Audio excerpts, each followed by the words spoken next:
Ancient history ଆମର ଯେତିକ ଆମେ ଦେଖିଥିଲେ ଫାଷ୍ଟରୁ ଟିକେ କରିଦେଉଛି ରିଭାଇଜ୍। ଆମେ ଫାଷ୍ଟରୁ ଷ୍ଟୋନ୍ ଏଜ୍ରୁ ଆସିଥିଲେ।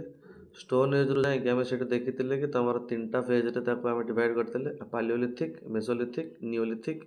ଲିଥିକ୍ ୱାର୍ଡ଼ଟା ଆମେ ଜାଣିଥିଲେ କି ତମର ସେଠି ଯେଉଁ ପଥର ୟୁଜ୍ ହୁଏ, ଲିଥୋଲୋଜି ମାନେ ଲିଥିକ୍ ମିନ୍ସ ହେଲା ରକ୍, ସେଇ ଯୋଗୁଁ ଆକୁ ଷ୍ଟୋନ୍ ଏଜ୍ ବୋଲି କୁହାଯାଏ।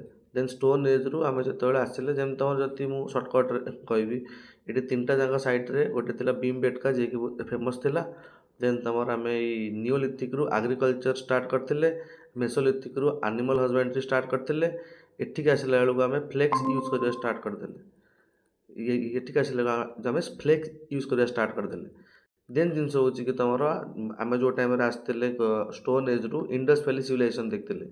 ଆମେ ଦେଖିଥିଲେ କି ଯେଉଁ ଟାଇମ୍ରେ ଆମେ ହଣ୍ଟରର ଆଉ ଗ୍ୟାଦରର ଥିଲେ, ଧୀରେ ଧୀରେ ଆମେ ଯେଉଁ ଟାଇମ୍ରେ ଆଗ୍ରିକଲଚର୍ ଶିଖିଲେ, ଆମର ଆସ୍ତେ ଆସ୍ତେ ନେବରହୁଡ଼୍ସ ହେବା ଷ୍ଟାର୍ଟ ହେଲେ। ତାପରେ ଆମେ ଆସ୍ତେ ଆସ୍ତେ ଗୋଟେ କଲୋନି କରିକି ରହିବା ଷ୍ଟାର୍ଟ କଲେ। ଦେନ୍ ଆସ୍ତେ ଆସ୍ତେ ତମର ସିଭିଲାଇଜେସନ୍ ହେଲା। ଇଣ୍ଡସ୍ ଭ୍ୟାଲି ସିଭିଲାଇଜେସନ୍ର ସାଇଟ୍ସ ବି ସବୁ ଦେଖିଥିଲେ, ତାକୁ ମୁଁ କରିଦେବି ଅପଲୋଡ଼। ତାର ସବୁ ସାଇଟ୍ସ ବି ଦେଖିଥିଲେ, କେଉଁ କେଉଁ ସାଇଟ୍ସ ଅଛି। ଆଉ ତାର ବାକି ପାର୍ଟ ଆମେ ଦେଖିବା ଯେଉଁ ନେକ୍ସଟ କ୍ଲାସ୍ ହେବ ଆମର ଆର୍ଟ ଆଣ୍ଡ କଲଚର୍। ପୁରା ଆନ୍ସିଏଣ୍ଟ ହିଷ୍ଟ୍ରିର ଆର୍ଟ ଆଣ୍ଡ କଲଚର୍ ସବୁ ଯାହା ଯାହା ଅଛି ଦେଖିଦେବା।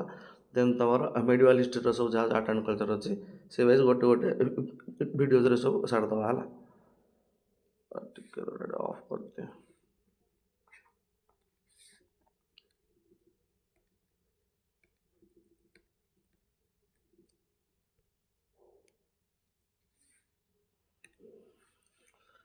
ଆଚ୍ଛା,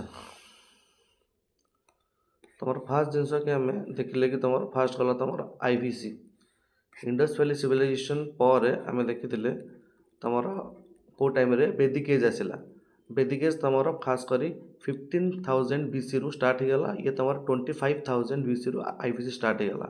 ଦେନ୍ ତମର ଆସିଲା ଲେଟର ବେଦିକ ତମର 500 BC ଯାଏ ଚାଲିଲା, କେତେ 1000ରୁ। ଏଇ ଭିତରେ ବି ତମର ଚାଲିଥିଲା କ'ଣ ଚାଲକୋଲିଥିକ୍। ଓକେ, ଏ ଭିତରେ ବି ତମର ଚାଲିଥିଲା ଚାଲକୋଲିଥିକ୍। ଦେନ୍ ଆମେ ଆସ୍ତେ ଆସ୍ତେ ଦେଖିଲେ ଏଇ ସାଇଡ଼୍ରେ ତମର ବୁଦ୍ଧିଜିମ୍ ଆଉ ଜାଇନିଜିମ୍ ବି ଗ୍ରୋ ହେବା ଷ୍ଟାର୍ଟ ହେଲା। ତାର ଏସବୁ ପାର୍ଟ ହେଲା ଆର୍ଟ ଆଣ୍ଡ କଲଚର। ଆକୁ ଆ ସହିତ ମିଶେଇକି ପଢ଼ିବାନି, ତାକୁ ସବୁ ଆର୍ଟ ଆଣ୍ଡ କଲଚରରେ ଆମେ ଦେଖିବା। ବୁଦ୍ଧାସଙ୍କର କେଉଁ କେଉଁ ବୁକ୍ସ ଥିଲା, ତାଙ୍କର କେଉଁ କେଉଁ ସେଇ ସବୁ ଗୁଡ଼ା ଏକ୍ଜାମ୍ରେ ଆସେ ଗୋଟେ ଗୋଟେ ବେଳେବେଳେ। ତାଙ୍କର ଲିଟରେଚର୍ ତାଙ୍କର କେଉଁ କେଉଁ ସନ୍ଥ ଥିଲେ, ଯେମିତି ଉପଗୁପ୍ତ କିଏ, ତାଙ୍କର ସେସବୁ ଜିନିଷ ଭିତରେ ଆମେ ତାର ଆର୍ଟ ଆଣ୍ଡ କଲଚରରେ ଦେଖିବା ହେଲା। ଦେନ୍ ଏଠି ତ ଆମର ଯେଉଁ ଟାଇମ୍ରେ ଏସବୁ ଜିନିଷ ଏଣ୍ଡ ହେଇଗଲା, ଏସବୁ ଜିନିଷ ପରେ ଆମର ଆସିଲା କ'ଣ ମହାଜନପଦା। ମହାଜନପଦାରେ ଆମେ ଦେଖିଲେ କି ତମର 16ଟା ଖଣ୍ଡେ ମହାଜନପଦା ଥିଲେ। ସେ ଯେଉଁ ଅବନ୍ତୀ, କୋଶଳା ସେଇଭଳିଆ ସବୁ ଦେଖିଥିଲେ ଆମେ କି 16ଟା ଖଣ୍ଡେ ଥିଲେ ତମର ମହାଜନପଦା। ତାପରେ ଆସ୍ତେ ଆସ୍ତେ ଯେଉଁ ଟାଇମ୍ରେ ଜନ ହେଲେ, ଜନରୁ ଜନ ପଦ ହେଲେ, ଜନ ପଦରୁ ତମର ମହାଜନପଦ ହେଲେ। ତ ଏଇ ଟାଇମ୍ରେ ଆସ୍ତେ ଆସ୍ତେ ଆମର ଗ୍ରୋ ହେଇକି ଏସବୁ ସିଷ୍ଟମ୍ ଆସିଲା। ତ ଯେଉଁ ଟାଇମ୍ରେ ମହାଜନପଦ ହେଇଗଲେ ଆମର ଟେରିଟୋରିଆଲ୍ ଏମ୍ବିସନ୍ କ୍ରିଏଟ୍ ହେଲା। ଯେଉଁ ଟାଇମ୍ରେ ମୁଁ ଗୋଟେ ଘର କରିକି ରହିଲି, ମୁଁ ଭାବିଲି କି ମୋର ଲୋକ ମାନେ ମୋ ଆଖପାଖରେ ଥିବା ପପୁଲେସନ୍ ଇନକ୍ରିଜ୍ ହେଲାନି, ତ ମୁଁ ଆହୁରି ୱେଲ୍ଥ ପାଇଁ ଆହୁରି ଏକ୍ସଟ୍ରା ଟେରିଟୋରି ଗ୍ରୋ କରିବି। ତ ତମର ଯେଉଁ ଆଗରୁ କନସେପ୍ଟ ଥିଲା ବାର୍ଟର ସିଷ୍ଟମ୍, ଗାଈ ଦିଆନିଆ, ସବୁ ଆନ୍ସିଏଣ୍ଟରେ ଥିଲା। ଏଇଠୁ ତମର ଟେରିଟୋରିଆଲ୍ ଏକ୍ସଟେନସନ୍ ଷ୍ଟାର୍ଟ ହେଲା। ତ ଯେତିକି ସବୁ ବ୍ୟାଟେଲ୍ ଦେଖିବ ପରେ ହିଁ ଷ୍ଟାର୍ଟ ହେଲା। ତ ଯେଉଁ ଟାଇମ୍ରେ ଆମେ ଏଇ ମେଡ଼ିଭାଲ୍ ହିଷ୍ଟ୍ରି ଦେଖିବା, ଏଠି ଦେଖିବା କେତେ ସାରା ବ୍ୟାଟେଲ୍ସ ହେଇଛି, କେଉଁ ମାନେ ଇଣ୍ଡିଆକୁ ଇନଭେସନ୍ କରିକି ଆସିଥିଲେ। ଫାଷ୍ଟ ଆମର ଆସିଥିଲେ କିଏ, ଆଲେକ୍ଜାଣ୍ଡର। ତା ପୂର୍ବରୁ ବି ଜଣେ ଆସିଥିଲେ, ସେ ନେକ୍ସଟ କ୍ଲାସ୍ ପ୍ରିଭିୟସ୍ କ୍ଲାସ୍ରେ ମୁଁ କହିଛି, ତାକୁ ଦେଖିବ। କିଏ ତମର ଆସିଥିଲେ ଫାଷ୍ଟ, ତାପରେ ଆସିଥିଲେ ତମର ଆଲେକ୍ଜାଣ୍ଡର, ତାଙ୍କ ଟାଇମ୍ରେ ଫାୟାନ୍ କାହା ଟାଇମ୍ରେ ଆସିଥିଲେ, ହ୍ୱିଙ୍ଗସାଙ୍ଗ୍ କାହା ଟାଇମ୍ରେ ଆସିଥିଲେ। ତ ସେଇଭଳିଆ ମେଡ଼ିଭାଲ୍ ହିଷ୍ଟ୍ରି ବି ଆମେ ଦେଖିବା କିଏ ସବୁ କାହା କାହା ଟାଇମ୍ରେ ଆସିଛନ୍ତି। ତ ଏଇ ଟାଇମ୍ରେ ଆମେ ଯେଉଁ ଟାଇମ୍ରେ କିଙ୍ଗକୁ ଗଲେ, ଯେଉଁ ଟାଇମ୍ରେ ଆମର ମହାଜନପଦ କ୍ରିଏଟ୍ ହେଇଗଲା, ଆମେ ଜାଣିଲେ କି ବହୁତ ସାରା ଡାଇନେଷ୍ଟି ଆସିଲା। ଡାଇନେଷ୍ଟି ଭିତରେ ଫାଷ୍ଟ ଥିଲା ତମର Haryanka dynasty. It is your Haryanka dynasty. Then it is your Shishunaga dynasty. Then it is your Shishunaga dynasty. Then it is your Nanda dynasty, Dhanananda, Mahapadmananda. Then ତମର ଆସିଥିଲା କିଏ ମୌରିଆନ୍ ଡାଇନେଷ୍ଟି, ଚନ୍ଦ୍ରଗୁପ୍ତ ମୌର୍ଯ୍ୟ, ବିମ୍ବିସାର। ଦେନ୍ ତମର ଅଶୋକା। ତାପରେ ସବୁ ଆସିଥିଲେ ଇଏମାନେ। ତାପରେ ଏଠି ତମେ ଜାଣିଥିବ କି ତମର ଯିଏ ଥିଲା ହରିୟାଙ୍କା ଡାଇନେଷ୍ଟିରେ ଏଠି ଥିଲେ ତମର ବିନ୍ଦୁସାର। ଏଠି ଥିଲେ ତମର ବିନ୍ଦୁସାର, ଯିଏକି ଚନ୍ଦ୍ରଗୁପ୍ତ ମୌର୍ଯ୍ୟଙ୍କର ପୁଅ ଥିଲେ। ପରେ ଏଠି ଥିଲେ ତମର ବିମ୍ବିସାର, ଯାହାଙ୍କ ଟାଇମ୍ରେ ତାଙ୍କର ପୁଅଙ୍କ ଟାଇମ୍ରେ ମାନେ କାଲାଶୋକାଙ୍କ ଟାଇମ୍ରେ ଫାଷ୍ଟ ବୁଦ୍ଧିଷ୍ଟ କାଉନସିଲ୍ ହେଇଗଲା, ତାପରେ ସେସବୁ ଜିନିଷ ଅଟୋମେଟିକ୍ ଆମେ କାଲି ସବୁ ରିଭାଇଜ୍ କରିଥିଲେ। ମୁଁ ଜଷ୍ଟ କାଲି ମନେ ପକାଉଛି। ମୌରିଆନ୍ ପରେ ଯେଉଁ ଥିଲେ ଲେଟର ମୌରିଆ ଟିକେ ବେଶୀ ୱିକ୍ ଥିଲେ ହେଲା, ଲେଟର ମୌରିଆ ଟିକେ ୱିକ୍ ଥିଲେ। ତ ସେଇ ଯୋଗୁଁ ତାଙ୍କର ଯେଉଁ ଥିଲେ ସକ୍ସେସର୍ ମାନେ ଯେମିତି ତୁମର ଶୁଙ୍ଗା ହେଇଗଲା, ଶୁଙ୍ଗା ପରେ ତୁମର କାନ୍ଭା ହେଇଗଲା, ଆଙ୍କ ବେଳେ ତୁମର ଇନଭାଜନ୍ ଷ୍ଟାର୍ଟ ହେଲା କେଉଁଠୁ ସେଣ୍ଟ୍ରାଲ୍ ଏସିଆରୁ। ସେଠି ସବୁ କିଏ ଆସିଗଲେ ସବୁ କୁଷାଣାସ୍ ଆସିଗଲେ। କୁଷାଣା ମାନେ କି କୁଷାଣାର କନିଷ୍କାଙ୍କ ନାଁ ଶୁଣିଥିବ, ଯିଏକି ତୁମର ଆସିଥିଲେ 78 କହିପାରିବ, ଯିଏକି ତୁମର ଫାଷ୍ଟ ଗୋଲ୍ଡ କଏନ୍ ଏଇ କୁଷାଣା ମାନେ ହିଁ ଷ୍ଟାର୍ଟ କରିଥିଲେ। ଯଦି ଏକ୍ଜାମ୍ରେ ଆସିବ ଫାଷ୍ଟ ଗୋଲ୍ଡ କଏନ୍ ତୁମ ଇଣ୍ଡିଆରେ ଏଇ କୁଷାଣା ମାନେ ହିଁ ନେଇକି ଆସିଥିଲେ। ସାକା ସମ୍ବାଦ ଏହି ଷ୍ଟାର୍ଟ କରିଥିଲେ, ସାକାସ୍ ବି ତାଙ୍କ ସହିତ ହିଁ ଆସିଥିଲେ। ତ ଏସବୁ ଡାଇନେଷ୍ଟି ଚାଲିଥିଲା ତୁମର ଯେଉଁମାନେ ଆସିଥିଲେ ବାହାରୁ, ଆଉ ତା ସହିତ ଇଣ୍ଡିଆର ଡାଇନେଷ୍ଟି ବି ଏପଟେ ଚାଲିଛି। ତାପରେ ଆମେ ଦେଖିଥିଲେ ସାତବାହନ ଡାଇନେଷ୍ଟି, ଆଙ୍କ ସାଇଡ଼୍ରେ ଆମେ ସାତବାହନ ଡାଇନେଷ୍ଟି ଦେଖିଥିଲେ। ପରେ ଦେନ୍ ତୁମର ଗୁପ୍ତା ଏମ୍ପାୟାର ଦେଖିଥିଲେ, ଗୁପ୍ତା ପରେ ତୁମର ଦେଖିଥିଲେ କିଏ ଗୁପ୍ତା ପରେ ତୁମର ତାର ଗୋଲ୍ଡେନ୍ ଏଜ୍ ବି ଆମେ ଦେଖିଥିଲେ। ତା ପରେ ଆମେ ଷ୍ଟାର୍ଟ କରିଦେଇଥିଲେ କ'ଣ ତୁମର ସେ ଯେଉଁ ହର୍ଷବର୍ଦ୍ଧନ ଡାଇନେଷ୍ଟି। ଦେନ୍ ତୁମର ଆସିଥିଲା ଆମର ଟ୍ରାଇପେଟିଆ ଷ୍ଟ୍ରଗଲ୍କୁ। ତ ଏଇଠୁ ଆମର ମିଡ଼ିଭାଲ ଇଣ୍ଡିଆ ଷ୍ଟାର୍ଟ କରିବା। ଏଇ ଟ୍ରାଇପେଟିଆ ଷ୍ଟ୍ରଗଲ୍ରେ ତୁମର ଏପଟେ ଥିଲେ ରାଷ୍ଟ୍ରକୂଟା, ଏପଟେ ଥିଲେ ପ୍ରତିହାର, ଏପଟେ ଥିଲେ ପାଳବଂଶ। ତ ଏଇ 3 ଜଣଙ୍କ ଭିତରେ କନ୍ନୌଜ ଯୋଗୁଁ ଗୋଟେ ଯୁଦ୍ଧ ହୋଇଥିଲା, ଯେଉଁଟାକି ଆମେ ଏଠି ଦେଖିବା। ତ ସେଇ ଆମର ଏତିକି ଯାଏଁ ଯାଇଥିଲା। ଆଜି କ୍ଲାସ୍ରେ ଆମେ ଦେଖିବା କି ମେଡ଼ିଭାଲ ହିଷ୍ଟ୍ରି ପୁରା ରିଭାଇଜ୍ କରିଦେବା କି କ'ଣ କ'ଣ ସବୁ ସିଷ୍ଟମ୍ ହେଇକି ଅଛି।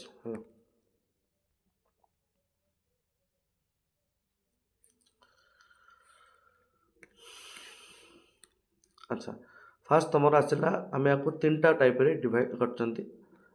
ଗୋଟେ ହେଉଛି ତୁମର ଏର୍ଲି ମେଡ଼ିଭାଲ, ଯେଉଁଟାକି ତୁମର 6th ସେଞ୍ଚୁରୀ ନେଇକି 13th ସେଞ୍ଚୁରୀ ଯାଏଁ ଚାଲିବ, ଯେଉଁଠିକି ତୁମର ଆମେ ଆଙ୍କ ବିଷୟରେ ସବୁ ଦେଖିବା କି ତୁମର ଯେଉଁ ଟ୍ରାଇପେଟି ଷ୍ଟ୍ରଗଲ୍ ହେଇଥିଲା ଆଙ୍କ ବିଷୟରେ, ପ୍ରତିହାରା, ପାଳ ଆଉ ସେ ଯେଉଁ ରାଷ୍ଟ୍ରକୂଟା।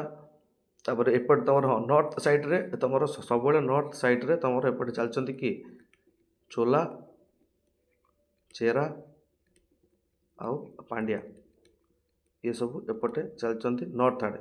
ବଟ୍ ଏପଟେ ସବୁ ତୁମର ଚାଲିଛନ୍ତି ଇଏ ସବୁ ତୁମର ଚାଲିଛନ୍ତି ତୁମର ମେନ୍ ସେଣ୍ଟ୍ରାଲ୍ ଏରିଆରେ। ବଟ୍ ତୁମର ଦେଖିବ ଯେତିକ ସବୁ ତାଙ୍କର ଏଜ୍ରେ ହେଇଥିଲା, ତାଙ୍କର ସାଉଥ୍ ଏଜ୍ରେ ତାଙ୍କର ସଙ୍ଗମ ଏଜ୍ରେ ଜିନିଷ ଗୁଡ଼ାକ ଆସିଥିଲା କେବେ 300 BC ଟୁ 300 AD ଯାଏଁ। 300 BC ଟୁ 300 AD ଯାଏଁ ଏଇଠି ତାଙ୍କର ଆସିଥିଲା ସଙ୍ଗମ ଏଜ୍। ଏ ସଙ୍ଗମ ଏଜ୍ରେ ବହୁତ ସାରା ବହି ଲେଖାଯାଇଛି, ଯେଉଁଟାକି ଥରେ UPSCରେ କ୍ରାକ୍ କରିଥିଲା ତୁମର କେଉଁଟା ମନି ମେଗ୍ଲାଇ ତାଙ୍କର ଗୋଟେ ଅଛି, ତାଙ୍କର ଗୋଟେ କମ୍ପାଇଲେସନ୍। ଏସବୁ ଜିନିଷ ବହୁତ ସାରା ତାଙ୍କର ଅଛି। ମେନ୍ 3ଟା ଅଛି, ସେ ଟୋଲକାପିୟମ୍, ଆଉ ଗୋଟେ ଅଛି ତୁମର ଟୋଲକାପିୟମ୍। ଏସବୁ ତାଙ୍କର ମେନ୍ ଜିନିଷ ଦେଖିଦେବ ଟିକେ। ତାଙ୍କର 3ଟା ଖଣ୍ଡେ ଏମିତି ନାଁ ଅଛି, ବହୁତ ସାରା ଜିନିଷ ଅଛି, ପଢ଼ିବା ଦରକାର ନାହିଁ। କିନ୍ତୁ ତାଙ୍କର ଗୋଟେ ଅଲଗା ହିଷ୍ଟ୍ରି, ତାଙ୍କର ଗୋଟେ ବହୁତ ରିଚ୍ ହିଷ୍ଟ୍ରି ଅଛି ତାଙ୍କର ସେ ଯେଉଁ ସାଉଥ୍ ପଟେ। ଦେନ୍ ତୁମର ଆସିବେ କିଏ ଲେଟର ମେଡ଼ିଭାଲରେ ଆସିବେ କିଏ ଦିଲ୍ଲୀ ସଲ୍ତନତ। ଆମେ ଦେଖିବା କି ଦିଲ୍ଲୀ ସଲ୍ତନତରେ ତୁମର କିଏ ଥିଲେ, ଫାଷ୍ଟ ଆସିଲେ ସ୍ଲେଭ୍ ଡାଇନେଷ୍ଟି, ସ୍ଲେଭ୍ ପରେ ତାପରେ ଦେଖିବା ଆମର ଖିଲଜି ଡାଇନେଷ୍ଟି, ଖିଲଜି ପରେ ତାପରେ ଦେଖିବା ତୁଗଲକ ଡାଇନେଷ୍ଟି, ତାପରେ ଆସିବ ଆମର ତୁଗଲକ ଡାଇନେଷ୍ଟି। ଦେନ୍ ତୁମର ସାଇଦ୍ ଡାଇନେଷ୍ଟି, ଦେନ୍ ତୁମର ଲୋଦି ଡାଇନେଷ୍ଟି। ଏ ଲୋଦି ଡାଇନେଷ୍ଟି ପରେ ଏପଟେ ତୁମର ଚାଲିଥିବ କି ବାହାମନି, ଯେଉଁ ବାହାମନି କିଙ୍ଗଡ଼ମ୍। ଦେନ୍ ତୁମର ସେଇଟା ଆଉ ଗୋଟେ କ'ଣ ଥିବ ସେଇଟା ଦେଖିବାରୁ। ଦେନ୍ ତୁମର ମୁଗଲ ଆସିଗଲେ। ଏଇ ଯେଉଁ ମୁଗଲ ଥିଲେ, ଯେଉଁ ଫାଷ୍ଟ ଯେଉଁମାନେ ସବୁ ଆସିଥିଲେ, ଯେମିତି ତୁମର କିଏ ଥିଲେ, ସେ ଆକବର ଥିଲେ, ସେ ଯେଉଁ ବଡ଼ ବଡ଼ ସବୁ ଥିଲେ ଔରଙ୍ଗଜେବ। ତାପରେ ଲେଟର ମୁଗଲ ଅଛି ତୁମର ମୁଗଲ ଯାଏଁ ଆମେ କରିଦେବା ରିଭିଜନ୍ କିଏ ସବୁ କିଏ ଅଛନ୍ତି। ଦେନ୍ ତୁମର ଜେନିଥ ଆସିଯାଇଥିଲା ତୁମର ମୁଗଲ ଏରାରେ, ତାଙ୍କର ଆଡ଼ମିନିଷ୍ଟ୍ରେସନ୍। ଏଠି ଆମେ ଜାଣିଥିବା କି ଆର୍ଟ ଆଣ୍ଡ କଲଚରରେ ନୂଆ ଇନୋଭେସନ୍ସ ଆସିଯାଇଥିଲା। ସ୍ୟାଣ୍ଡଷ୍ଟୋନ୍ ୟୁଜ୍ ହେବା ଷ୍ଟାର୍ଟ ମାର୍ବଲ ୟୁଜ୍ ହେବା ଷ୍ଟାର୍ଟ ହେଇଯାଇଥିଲା। ତୁମର ସେଠି ପିଟଡୋରା ଟେକ୍ନୋଲୋଜି, ଯେଉଁଟା କହନ୍ତି ତୁମର ସେ ଯେଉଁ ଟେକ୍ନୋଲୋଜି ନାହିଁ, ଯେଉଁ ଆର୍କିଟେକ୍ଚର, ତୁମର ସେ ଯେଉଁ ପୁରା ଏମିତି ଗୋଟେ ଟାଇପ୍ର ପିଟଡୋରା ସେ ଯେଉଁ ଅଛି ଗୋଟେ ସିଷ୍ଟମ୍, ତାକୁ ଆମେ ଆର୍ଟ ଆଣ୍ଡ କଲଚର ଆମେ ଦେଖିବା।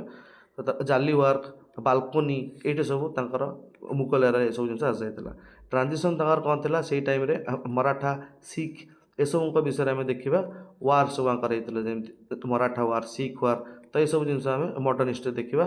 ବଟ୍ ତାଙ୍କର ହିଷ୍ଟ୍ରି ସବୁ ଅଛି ତୁମର ମେଡ଼ିଭାଲ ହିଷ୍ଟ୍ରିରେ ହେଲା। ତାପରେ ଆମେ ଜାଣିଲେ କି ମଡ଼ର୍ଣ୍ଣ ହିଷ୍ଟ୍ରିଟା ଜିନିଷ ଗୁଡ଼ାକ ରିଲେଟ୍ ହେବ କି କାହିଁକି ଏତେ ସାରା ୱାର୍ ହେଇଥିଲା। କାଲି ମଡ଼ର୍ଣ୍ଣ ହିଷ୍ଟ୍ରିଟା କରିଦେବା ଆଉ। ଦେନ୍ ତମର ଗୋଟେ ପିକ୍ଚର ଲିଭି ଯାଇଛି ଟାଇପେଟି ଷ୍ଟ୍ରଗଲ୍। ତମର କୋଲାପ୍ସ ଯେଉଁ ଟାଇମ୍ରେ ହେଲା ଗୁପ୍ତା ଯେଉଁ ଟାଇମ୍ରେ ଆମର କୋଲାପ୍ସ ହେଇଗଲା, ଗୋଟେ ହେଇଗଲା କି ଏମର୍ଜେନ୍ସି ଅଫ୍ ଡିସେଣ୍ଟ୍ରାଲାଇଜେସନ୍, ମାନେ ସବୁ ରାଜ୍ୟ ନିଜେ ନିଜେ ସ୍ୱାଧୀନ ହେଇଗଲେ। କାରଣ ଯେଉଁ ଟାଇମ୍ରେ ଗୁପ୍ତା ଏମ୍ପାୟାର ଥିଲା ଗୋଟେ ବହୁତ ବଡ଼ ଏମ୍ପାୟାର ଥିଲା, ତ ଯେଉଁ ଟାଇମ୍ରେ ଗୁପ୍ତା ଏମ୍ପାୟାର ଡିକ୍ଲାର ହେଉଛି ମାନେ ଏଠି ଛୋଟ ଛୋଟ ରାଜ୍ୟମାନେ ସବୁ ବାହାରିଗଲେ।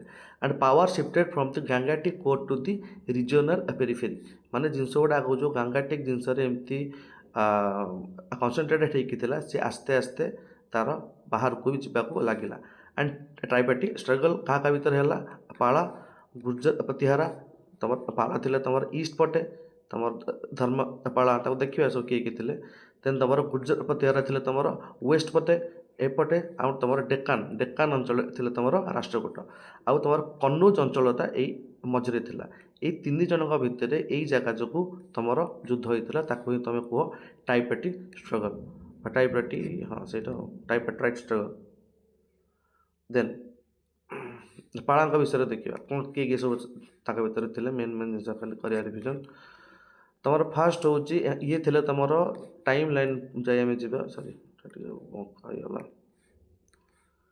ଟାଇମ୍ ଲାଇନ୍ ଯାଇ ଆମେ ଯିବା ପୁରା। ତମର 750 ହେଇଗଲା।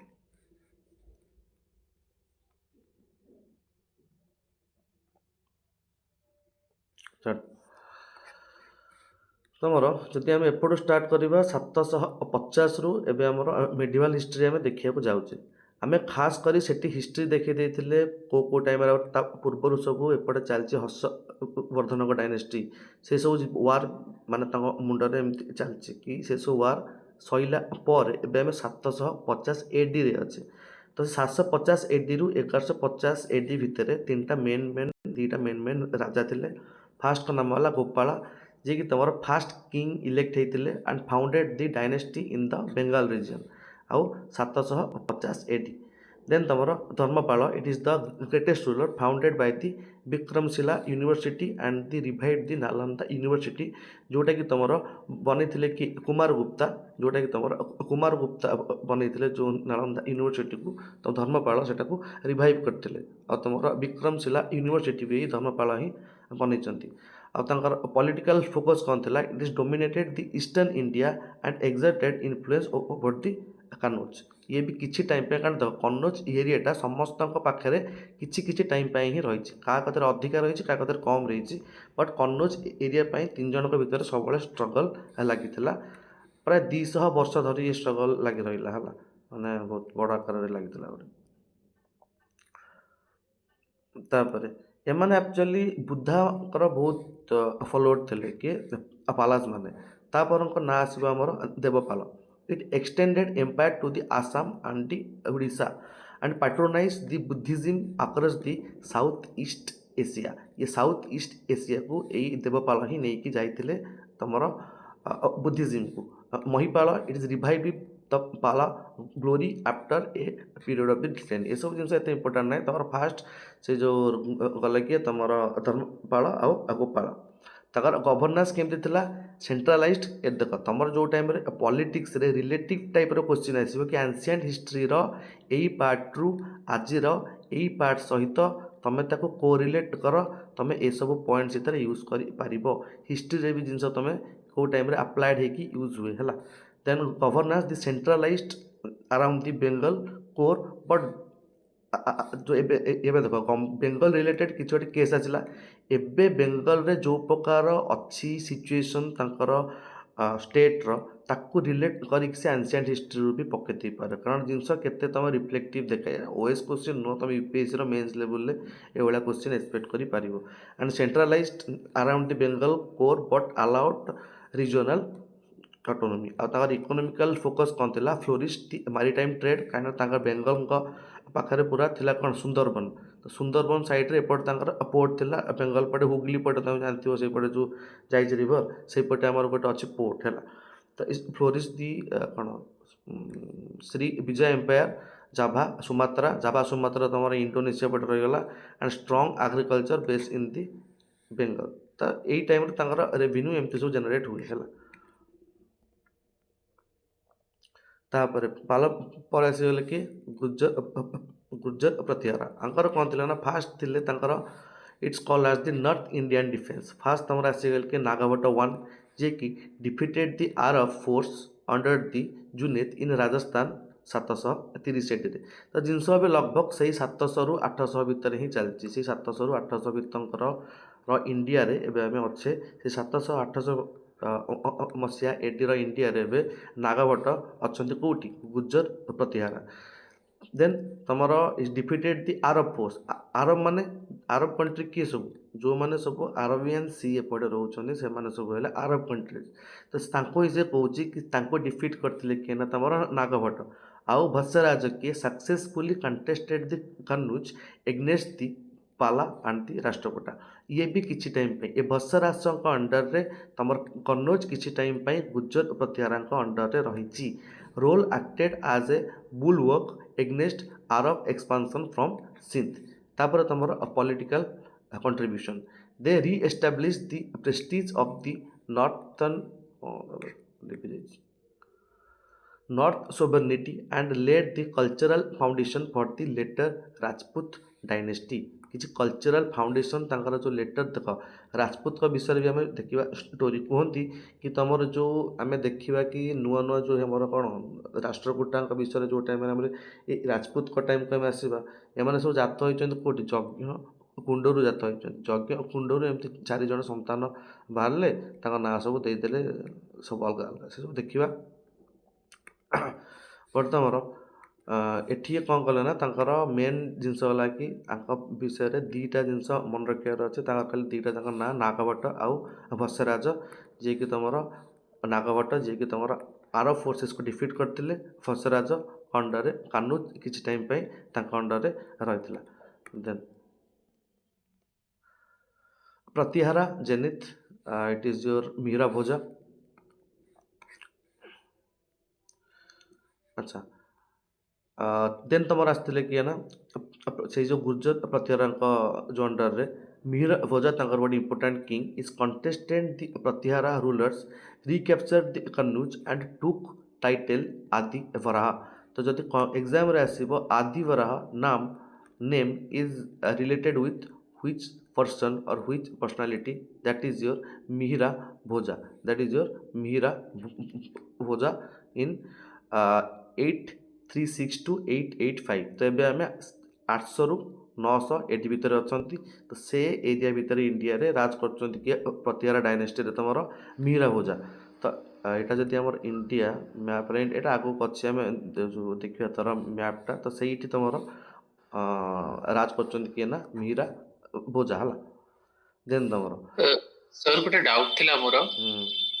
ସାର୍ ଏଇ ଟାଇମ୍ ବ୍ୟାଣ୍ଡ ସାର୍ ମନେ ରଖିବାକୁ ଅଛି ସାର୍ ପ୍ରିଲିମ୍ସ ପର୍ସପେକ୍ଟିଭରୁ, ଏଇ ଯେଉଁ ଟାଇମ୍ ମାନେ ସବୁର ଟାଇମ୍ ସ୍ପାନ୍ଟା? ହଁ, ତମର ମେନ୍ ଜିନିଷ ହେଲା ହିଷ୍ଟ୍ରିରେ, କାରଣ ମେଡିଭାଲ ହିଷ୍ଟ୍ରିରେ ଯଦି ତମେ ପ୍ରିଲିମ୍ସ ପାଇଁ ଏକ୍ଜାମ୍ ପାଇଁ ଖୋଜୁଛ କୋଶ୍ଚିନ୍, ତାଙ୍କର ମେନ୍ ହେଲା ହିଁ କ୍ରୋନୋଲୋଜି ହେଲା। କ୍ରୋନୋଲୋଜି ମାନେ ସେ ତମକୁ ପକାଇ ଦେଇଥିବ ଧର ଏ ଟେମ୍ପଲ୍ ଏ ଟେମ୍ପଲ୍ ଏ ଟେମ୍ପଲ୍ ଏ ଟେମ୍ପଲ୍ କେଉଁଟା ଆଗେ ହେଲା। ତମେ ସିନା ରାଜା ଜାଣିଲେ କିଏ, ଦେଖ ଏଇସବୁ ଜିନିଷ ତମକୁ କୋରିଲେଟ୍ କରିବାରେ ସାହାଯ୍ୟ କରିବ। ମୁଁ କାହିଁ କହୁଛି କି ସେ ବେଳର ଇଣ୍ଡିଆ କଥା ତମେ ଭାବ, ତମେ ଜାଣିପାରିବ କି ତମେ ଏଇ ଟାଇମ୍ ବେଳେ ତମ ଇଣ୍ଡିଆରେ ସେଇ ଜାଗାରେ ପଲିଟିକାଲ, ଇକୋନୋମିକାଲ, ସୋସିଆଲ ସବୁ ଲାଇଫ୍ କେମିତି ହେଇଥିଲା। ତମେ ଯଦି ଖାଲି କିଙ୍ଗର ନାଁ ଜାଣିଦେବ ଆଉ କେଉଁ କଥା ଜାଣିଦେବ କି କେଉଁ ଡାଇନେଷ୍ଟି ଅଣ୍ଡରରେ, ଯଦି ଏବେ ପରେ ଆମେ ଦେଖିବା କି ସେ ଜାଗାର ସୋସିଆଲ ଲାଇଫ୍ କେମିତି ହେଇକି ଥିଲା, ଏବେ ମୁଁ ପୁରା ସେଇ ଏରାର ସେଇ ପର୍ଟିକୁଲାର ଜାଗା ବିଷୟରେ ଜାଣିଦେବି କି ସେଇ ଟାଇମ୍ରେ ତାର social life, economical life, political life ସବୁ କେମିତି ହେଇକି ଥିଲା ହେଲା। ତ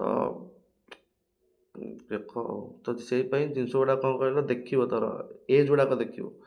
ସବୁର ବ୍ୟାଟେଲ୍ ଗୁଡ଼ାକର ଜିନିଷ ମନେ ରଖିବାର ଆବଶ୍ୟକତା ନାହିଁ।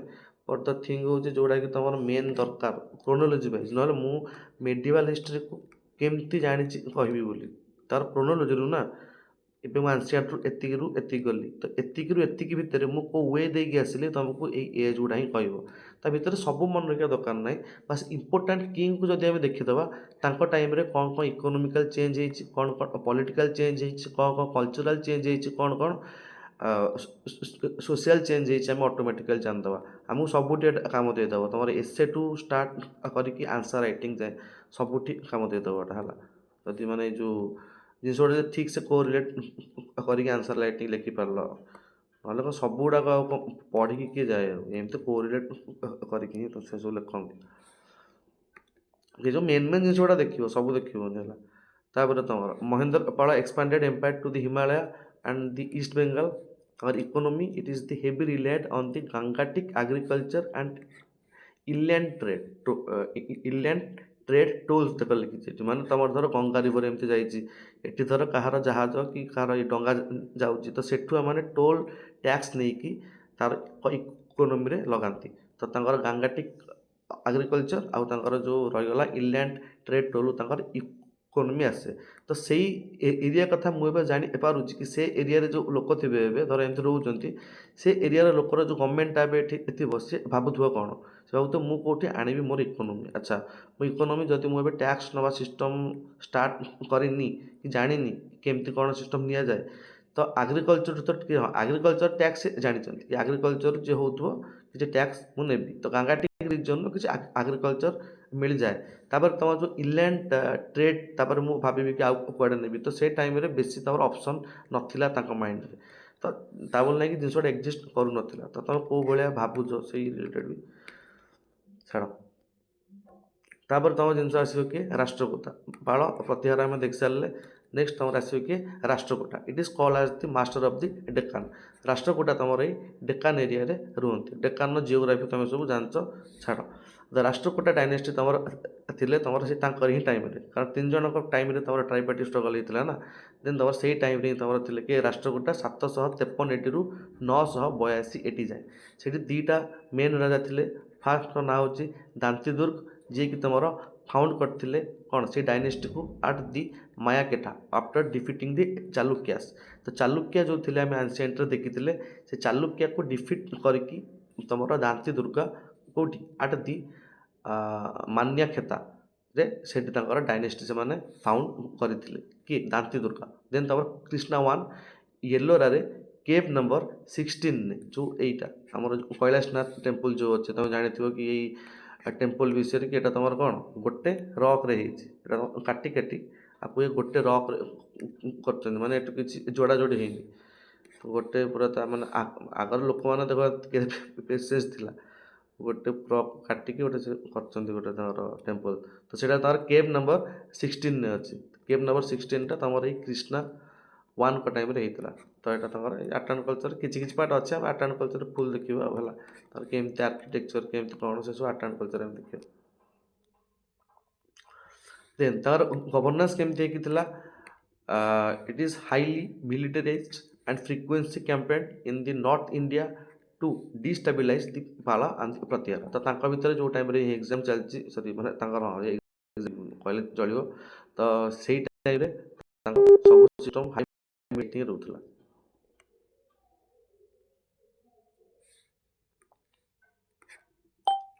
ଆଚ୍ଛା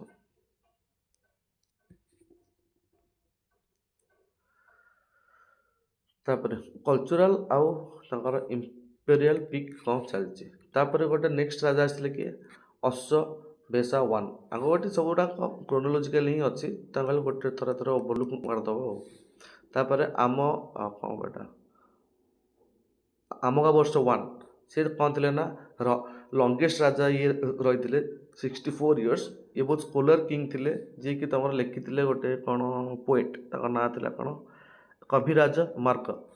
କବିରାଜ ମାର୍ଗ ଲେଖିଥିଲେ ତୁମର ଏଇ ଆମ ବର୍ଷ ୱାନ୍ ଆଚ୍ଛା ଦେନ୍ ତୁମର ଆସିଥିଲେ କ୍ରିଷ୍ଣା ୱାନ୍ ଆସିଥିଲେ ଏଠି ଆସିଲେ କି ଡାଇରେକ୍ଟ କ୍ରିଷ୍ଣା 3 ତାଙ୍କ ଭିତରେ କି ଯେଉଁ ଛୋଟ ମୋଟ ରାଜା ଥିବେ ସେ ବେଶୀ ଇମ୍ପୋର୍ଟାଣ୍ଟ ନଥିବେ ବୋଲି ଏସବୁ ଆଡ଼୍ ହେଇନି ହେଲା ତାପରେ କ୍ରିଷ୍ଣା 3 ଆସିଲେ କ୍ରିଷ୍ଣା 3 ତୁମର it is the greatest ruler who conquer who reached the Rameswaram and built the victory pillar there.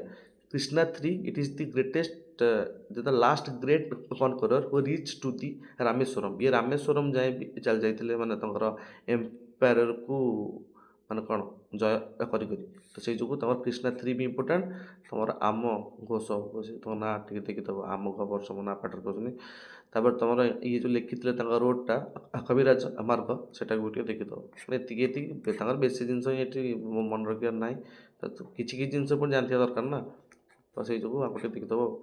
ତମର ଫାଷ୍ଟ କିଏ ଆସିଥିଲେ, ତମର ତାଙ୍କ ନାଁଟା ଫାଷ୍ଟ ଟିକେ ଦେଖିଦେବା। ଇଟ୍ ଇଜ୍ ୟୋର୍ ଦାନ୍ତି ଦୁର୍ଗ, ତାପରେ ତମର ଆସିଥିଲେ କ୍ରିଷ୍ଣା 1, ତାପରେ ତମର ଆସିଥିଲେ ଆମ ବର୍ଷା, ଦେନ୍ ତମର ଇଟ୍ ଇଜ୍ ୟୋର୍ କ୍ରିଷ୍ଣା 3। ତ ଏଇ 4 ଜଣ ହେଲେ ତମର କାର ରାଷ୍ଟ୍ରକୂଟାଙ୍କର ରାଜା। ତ ତାଙ୍କ ବିଷୟରେ ଦେଖିଦେବ, ଛାଡ଼। ଦେନ୍ ପୃଥ୍ୱୀରାଜ ଚୌହାନଙ୍କଠୁ ଆସିଲା ପୂର୍ବରୁ ତାଙ୍କର ସୋସିଆଲ ଲାଇଫ୍ ଟିକେ ଦେଖିଦେବା। ତ ସୋସିଆଲ ଲାଇଫ୍ ତାଙ୍କର କେମିତି ଥିଲା, it is benefited from the Arab trade. ତାଙ୍କର ଯେଉଁ ସୋସିଓ ଇକୋନୋମିକ୍ ଲାଇଫ୍ ଥିଲା, ମାନେ ସେ ଯେହେତୁ ରହୁଥିଲେ ଡେକାନ୍ ଏରିଆରେ, ତାଙ୍କର ପୁରା ବେନିଫିଟେଡ୍ ହେଉଥିଲେ ସେ ଆରବ ଟ୍ରେଡ୍ରୁ। ତାଙ୍କର ଏଠୁ ଏମିତି ଆରବ ଟ୍ରେଡ୍ ହେଇଯାଏ, ତ ସେଇଠୁ ସେ ବେନିଫିଟେଡ୍ ହେଇଯାଉଥିଲେ ଭାୟା ଦି ୱେଷ୍ଟର୍ଣ୍ଣ ପୋର୍ଟସ୍। ତାଙ୍କର ୱେଷ୍ଟର୍ଣ୍ଣରେ ଯେତିକି ଆମର ଅଛି ପୋର୍ଟ, କାରଣ ଏଠି ଆମର ବହୁତ ସାରା ପୋର୍ଟ, ଛାଡ଼ ତ ଜାଣିଥିବ ତ ଆନ୍ସିଏଣ୍ଟ ମଡ଼ର୍ଣ୍ଣ ହିଷ୍ଟ୍ରି ୱାଇଜ୍ କିଛି ଆମର କେତେ ପୋର୍ଟ ସାରା ଏ ଭିତରେ ବି ଅଛି। And known for the religious tolerance toward the Jains and the Muslim. ମାନେ ଏତେ ଯାଏଁ ବି ଆମର ହିନ୍ଦୁ ମୁସଲିମ୍ ଜୈନଙ୍କ ଭିତରେ କିଛି ବି ଅବଷ୍ଟ୍ରାକଲ୍ ଦେଖିବାକୁ ମିଳିନାହିଁ ହିଷ୍ଟ୍ରିରେ। ଓକେ, ତ ଆମର ଜିନିଷ ଷ୍ଟାର୍ଟ ହେଲା କେଉଁଠୁ, ସେ ଯେଉଁ ହିନ୍ଦୁ ମୁସଲିମ୍ କଥା 1909ର ସେପାରେଟ୍ ଇଲେକ୍ଟୋରେଟ୍ରୁ ଆମେ ଦେଖିବା, ଯେଉଁ ଟାଇମ୍ରେ ଦେଖିବା ମଡ଼ର୍ଣ୍ଣ ହିଷ୍ଟ୍ରି। ଆଚ୍ଛା, ଦେନ୍ ତମର ଆଙ୍କ ପରେ ତମର ଆସିଥିଲେ ଚୌହାନ ଡାଇନେଷ୍ଟି। ଚୌହାନ ଡାଇନେଷ୍ଟିର ୟାଙ୍କୁ ସବୁ ଜାଣିଥିବ, ଆଙ୍କ ନାଁ ହେଉଛି Prithviraj Chauhan. It is the Chauhan dynasty of Ajmer ଆକୁ କହନ୍ତି। Prithviraj Chauhan represented the pinnacles of the Rajput ମାନେ କ୍ୟାଭେଲେରୀ, ମାନେ ଯେଉଁ ଥିଲା ତାଙ୍କର କ'ଣ ସେଇଟା କହନ୍ତି, ବିଫୋର୍ ଦି ତୁର୍କିସ୍ ଇନଭେଷ୍ଟମେଣ୍ଟ। ମାନେ ଏଇଟା ସିଭିଲାରୀ କ'ଣ ଜାଣିନ, ସେ ଯେଉଁ ଘୋଡ଼ା ଚଳାଳି, ମାନେ ତାଙ୍କର ସେଇ ଯେଉଁ ଗ୍ରୁପ୍ଟା ଆଉ is the କ'ଣ କହନ୍ତି pinnacle of the Rajput chivalry before the Turkish advancement and won the first battle of the Tehran against the Ghori and he lost the second battle। କାରଣ ଏସବୁ ଜିନିଷ କ'ଣ ହେଇଥିଲା କହିଲେ, ତ ଯେଉଁ ଫିଲ୍ମ ଦେଖିଥିବ ତାଙ୍କ ଭିତରେ ଯେତେବେଳେ ହେଲା ଲଢ଼େଇ, ଫାଷ୍ଟ ଯେଉଁ ଟାଇମ୍ରେ ମହମ୍ମଦ ଘୋରୀକୁ ହରାଇ ଦେଇଥିଲେ ତମର ପୃଥ୍ୱୀରାଜ ଚୌହାନ, ସେ ଟାଇମ୍ରେ ଇଏ ତାଙ୍କୁ ଛାଡ଼ି ଦେଇଥିଲେ। ଆମ ଇଣ୍ଡିଆଙ୍କର ନୀତି ଜାଣିଥିବ। ତାପରେ ଇଏ ଯେଉଁ ଟାଇମ୍ରେ ରିଟର୍ନ ଆଟାକ୍ କଲେ, ସେଇ ଟାଇମ୍ରେ ତାଙ୍କୁ ସେ ସ୍ପଟ୍ରେ ହିଁ ମାରି ଦେଇଥିଲେ। ସେ ଯେଉଁ ସେଇଟା ସେ ହିଷ୍ଟ୍ରିରେ ଲେଖା ହେଇନି ଆଉ। ତ ତାଙ୍କର ପୃଥ୍ୱୀରାଜ ଚୌହାନ ଇଏ ଥିଲେ ଆଉ। ତାଙ୍କ ବିଷୟରେ ମନେ ରଖିବା ଜିନିଷ ହେଲା, ଫାଷ୍ଟ ବ୍ୟାଟଲ୍ ଅଫ୍ ତେରାନ 1191ରେ ଘୋରୀଙ୍କ ଏଗେନଷ୍ଟରେ ହେଇଥିଲା। ମହମ୍ମଦ ଘୋରୀ କେମିତି ଆସିଥିଲେ, କ'ଣ ଆସିଥିଲେ, ଆମେ ନେକ୍ସଟ ସ୍ଲାଇଡ଼୍ରେ ଦେଖିବା। ତମର ଫାଷ୍ଟ ବ୍ୟାଟଲ୍ ଅଫ୍ ତେରାନ ତମର ହେଇଥିଲା ତମର 1191ରେ, ସେକେଣ୍ଡ 1192ରେ ସେଇଠି ତମର ଏ ସଲ୍ତନତକୁ ସେ ଯେଉଁ ଚୌହାନକୁ ସେ ମାରି ଦେଇଥିଲେ।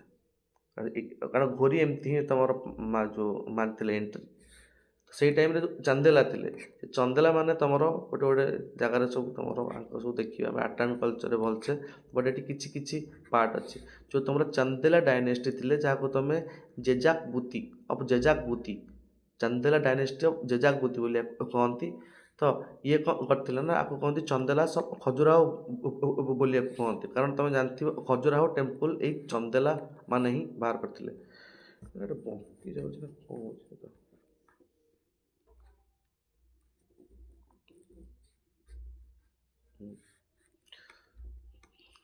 ତାପରେ ତ ଜାଣିଥିବ କି ତମର ଖଜୁରାହୋ ଟେମ୍ପଲ୍ ଏଇ ତମର ଚନ୍ଦେଲା ମାନେ ହିଁ ବାହାର କରିଥିଲେ।